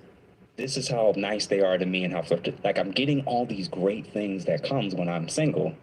And then when we get familiar with each other and it's an everyday routine, things just shift and change. And like me and many friends that I knew, for whatever reason, we didn't pay attention to certain social cues and patterns in history to recognize that was potentially something that could happen. So when I came out, I was actually devastated. I don't think men or women, well, there may be some women that approach marriage specifically with a plan in mind to leave and get certain things as a result of it. But I don't think almost any man goes into it thinking like this is going to end in 3 or 4 years. So when I came out, it wasn't a sigh of relief. It was brutal because for us, we don't view it as some milestone or doing divorce parties. We see it as a failure on our part. So I looked at it as a season in my life when I didn't live up to my potential. I probably put myself in that situation too soon. And in hindsight, it was like, yeah, I was devastated. I contemplated a lot of things about what the hell am I going to do with my life going forward. I felt like life was over at that point. So it was brutal, but luckily, you know, we were both still younger. We didn't have any children. We didn't have any major assets. So it was a pretty clean, even split, but no. Do you think men can have that lesson without going through it? No. Like, yeah, that's what I don't, because if you try to explain that to a younger, like, I don't know if you've ever, and I'm not saying this is your situation, but just a common situation I've seen, it sounds like yours was different, but when guys like the guy who married, let's say Riley Reid, or a guy that wants to simp or whatever, it's like they can't learn unless they go through it. Would you agree with that or disagree? I do. And I think that actually, shockingly enough, applies to both men and women more often than not. People tend to operate where they truly do believe that they need to know why they should do or not do something. They have to get it. And it's just, I almost want to say it's like a rite of passage where the difference, now what I will say is the difference of how it typically impacts men and women. Men, where it impacts them to the degree where they can't recover from it, usually take themselves out of this life. Yeah. Men who go through it and overcome end up being much better, much more accomplished, much more driven versions of themselves. Women who typically go through really, really bad situations, especially if it happens multiple times, they become worse versions of themselves, where they become so jaded, so pessimistic about men, and before you know it, like they become this shell of themselves where they're no longer happy, they're always nagging, they're always complaining, and then before you know it, they're like a miserable person to be around. Whereas the men who tend to be like that, they don't want to be around people. So that's kind of some of the key things I've kind of noted. Yeah, women crash out. You know what that means, a crash out? Listen, I have crashed out, so I'm a crash out king. So I've been there. Yeah, I've definitely been. Listen, with me going viral. With me going viral, I'm waiting for my crash out moments of people's screenshots to come back. So I know this is coming. So I'm probably gonna beat them to the punch and just, when I do my first intro video to my podcast to say, "Hey, everybody, it's me." I'm probably just gonna cover it all, get it out the way. Yeah, that's actually a good idea. I don't know. Okay, so let's talk about paternity tests. So you mentioned a stat that 1 in 3 paternity tests come back with the men not being the father. How did you research that, and what has the impact of that been on society? And do you think it's always been this way? Has it always been this way? I just don't think we have enough data to go back that far to truly know or determine that. I will say that I have noticed in a lot of Black families, there's always that 1 or 2 cousins that don't look like everybody else, right? And you always, I don't know, you always kind of wonder that. But no, so yeah, stat after stat, study after study kind of saying the same thing. About 34% of paternity tests are always coming back as not the person who was tested, or the supposed to be father who was tested.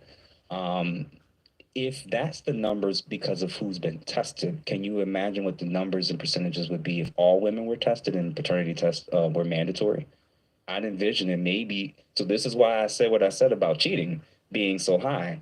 If a third of women that are getting the ones that's just getting tested are showing that they're not the man that may potentially have been tested and thought he was the father is not. If a third, 1 in every 3 women are showing this results. And I'm saying their cheating stats may be as much, if not higher than men, especially depending on the age range. I wouldn't be shocked that 40 to 45% of all men that are probably not the father of the child that they're raising. So you actually think, because I always hear feminists are more like left, anti-man, I guess, leaning folks. They argue that, well, it's, actually, I even hear conservatives argue this because they can't believe women are that slutty. That, like, they think it's because the people that are getting tested are going to be like a worse sample size because they're the ones getting tested. Like, that's always the pushback I get. Do you think that's a valid pushback, or like, why do you think it's higher? Because the cheating rates are higher. Okay. It is sometimes we try to act like we don't see what's really there. Yeah. If the cheating's higher, yeah, more than likely the paternity test situation is probably a little bit higher as well. Yeah, that's a good answer. I wish I came up with that. I don't want to take that one. Sometimes I give guests arguments that I haven't been able to answer, and I'm like, maybe they can come up with something better. Okay, so tell me about the mountaintop analogy. Yeah, well, as I had mentioned before, 18-year-old men and 18-year-old women start diametrically opposed, with women typically being at the top and men typically being at the bottom. The only time men that are that young will be at the top is typically they have to be very exceptional at something. You were either born and you got the genetic lottery where you were born into a wealthy or rich family. You were a really high profile athlete that's about to go pro. Things of that nature would kind of increase his chances to kind of make the major jump and start off from the top. Everybody else, most guys are at varying degrees of very, very low. And the reason is because the things that women are looking for in comparison to all the men that are approaching them, you don't match up or you haven't done and accomplished most of those things or become most of those things at 18 years old. You probably aren't making little to no significant money. You potentially haven't built up your physique and actually grown into your man body. You don't own a home. You may or may not have a car. You don't have much to show for what women that are dating and being, approached by all these men, especially ones that are older than you, would already have. So as time goes on, 18 to 25, she's hovering in that top tier area. And only the women that are exceptionally beautiful will typically stay very high up there post 30. Everybody else, women-wise, start to make the steep decline. And whereas men, at 18, you're at the bottom. By the time you get to about 30, if you have not put yourself in any significantly stupid situations, having to pay alimony, having to pay child support, having a record that prevents you from being able to get into a lot of fields to be able to make really good, decent money. If you've built up your money, if you built up your body, if you've avoided some of those financial pitfalls, by the time you reach 30, you're now the guy that can date 30-year-olds, 20-year-olds, and even the 18 and 19-year-olds if that's your thing.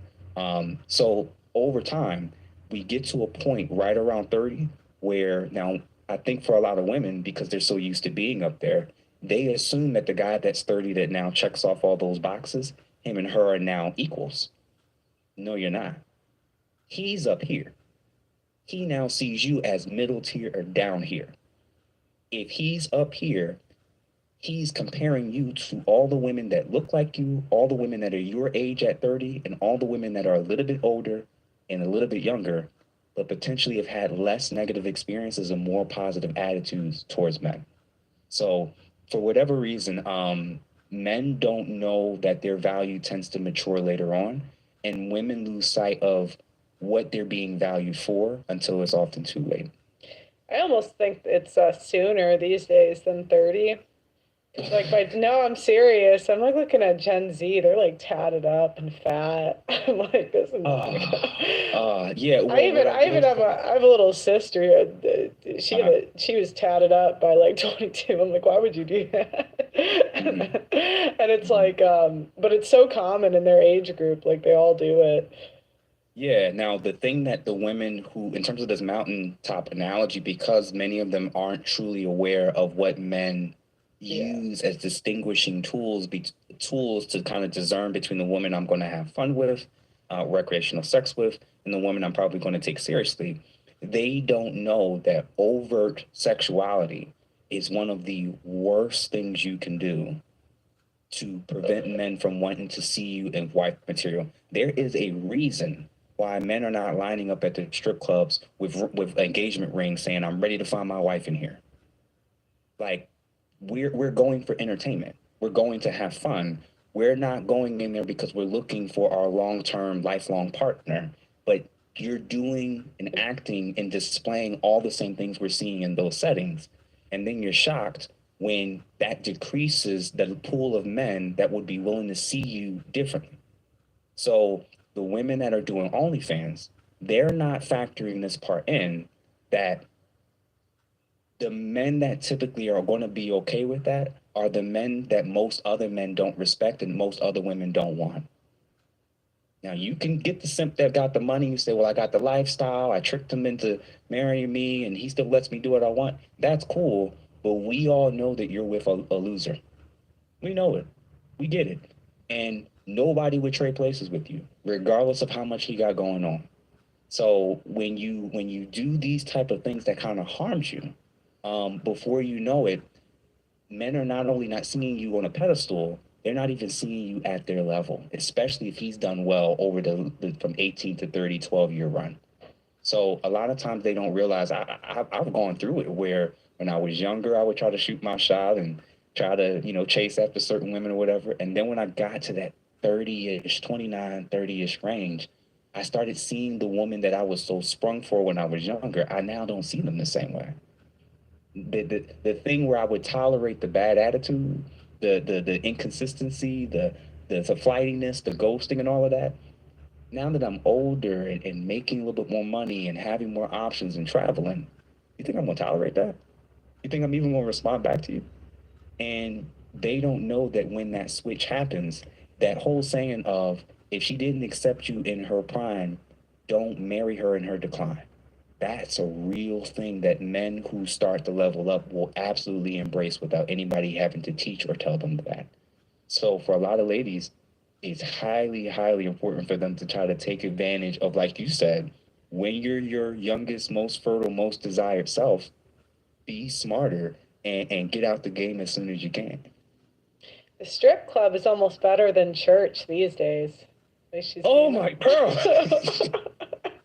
What?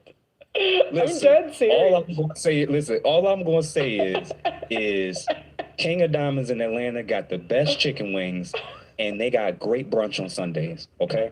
But I'm not gonna say it's better than church. I'm not gonna say it's better than church. But I will. The wings is good though. At least the strippers are up front. They're like, I'm a whore. They just go to the church after and put a dress on. What's crazy? You know what's crazy is when you're younger and you go to those type of environments. If you spend enough time and you have enough charisma, when you get to know a lot of those women, many of them aren't what people think they are. We assume it's only the women who are posting their cash apps in strip clubs and are OnlyFans that are obviously doing this stuff. The women who are doing it all were never on stage. They were never on stage. It was fascinating to see that a lot of the strippers and dancers and professional dancers, many of them had this skill set of being able to almost compartmentalize what they're doing. And for some of them, they're like, I literally just dance and that's it. And I go home. That's the end of it. I make great money. I'd be stupid not to make this money. And then their perspective is like, when this is over, I'm done with this lifestyle. And that's it. Now, obviously, that's not the case with all strippers, but many of them, they actually aren't doing a lot of the stuff that maybe your homegirls are doing that you may have no idea. Why is so-and-so always going out on trips every 2 months? And she works at a job where she can't afford to do that. And she's not a dancer. She doesn't have OnlyFans, but she's traveling all the time. And then you start to put two and two together. Many of the common, normal girls are doing way more than the women that's more overt about it. I think that OnlyFans women, as someone who's spent time in like a Protestant church for a few years, and also interviewed OnlyFans women. I think OnlyFans women have a better shot at getting married than the awkward girls in church. Because they're hotter. And there's hotter, number one. And two, the church girls just end up like basically married to the pastor. Actually, okay. So yeah, they basically marry the pastor, and then they just go out, like their whole social life becomes the church. And then there's like two Chads in church that the girls all wait for, and then they just reject everyone else. And then like I've met women that are 30-year-old allegedly, right? I don't believe anybody, but allegedly 30-year-old women in church telling me they rejected a guy because he's not holy because he tried to smash. I'm like, virginity doesn't count after 25. They're just going to assume you did something. It doesn't. It does not count. Virginity doesn't count after 25. Oh my God. No, I don't think it does, because like it's only valuable if you're young. Cause what? The guys aren't gonna wait. You have to be pretty hot. Maybe if you're really, really hot, they'll pretend to believe you. But yeah. But I'm talking most of the church girls that I met, this is the archetype. Fives. Slightly chubby, usually very awkward. Celibate for allegedly celibate for 2-3 years. Cooked. Done. The girls just coming up front and saying, I'm a whore, use me, they have a better shot. They have a better shot, my opinion. I'm gonna tell you this about this whole everybody supposedly was a virgin thing. I did not learn until college about these women that were claiming to be virgins and putting it in other holes. And I'm like, you do know that still counts as sex, right? No, but I'm still a virgin. I was like, ma'am, like, you don't see, like, the ability to compartmentalize how they can excuse their behaviors is fascinating to me. So I've experienced that. I've seen it. I've heard, like, I've literally been told by women, especially when I was in college, that was a thing. I even knew women that were doing that, and that was a thing. And for whatever reason, they and you're right that there almost always will be a guy that will be willing to still accept the lies and the delusion. Well, and the other thing too is we can't really predict how normalized some of this stuff is going to be. Like, we have to think back 100 years ago. I mean, a woman was expired at like 23. Now, no, I'm serious. So we have no idea. Like, I think when you said like men won't accept the OnlyFans, I think men will accept the OnlyFans, unfortunately. I don't wish it, but I've been to places with high level like guys that I would say that women would want to be with, and like most men would respect. I asked them, I'm like, hey, would you overlook an OnlyFans when she was younger? Like, she did it 2 years, no on-camera corn. And I couldn't believe how many guys said, yeah, they would accept it. Yeah, I could get past that. Guys that say, oh, I won't do the like, that was the one thing I learned interviewing people, is I thought guys, when they said that, like their standards, they meant it. Yeah.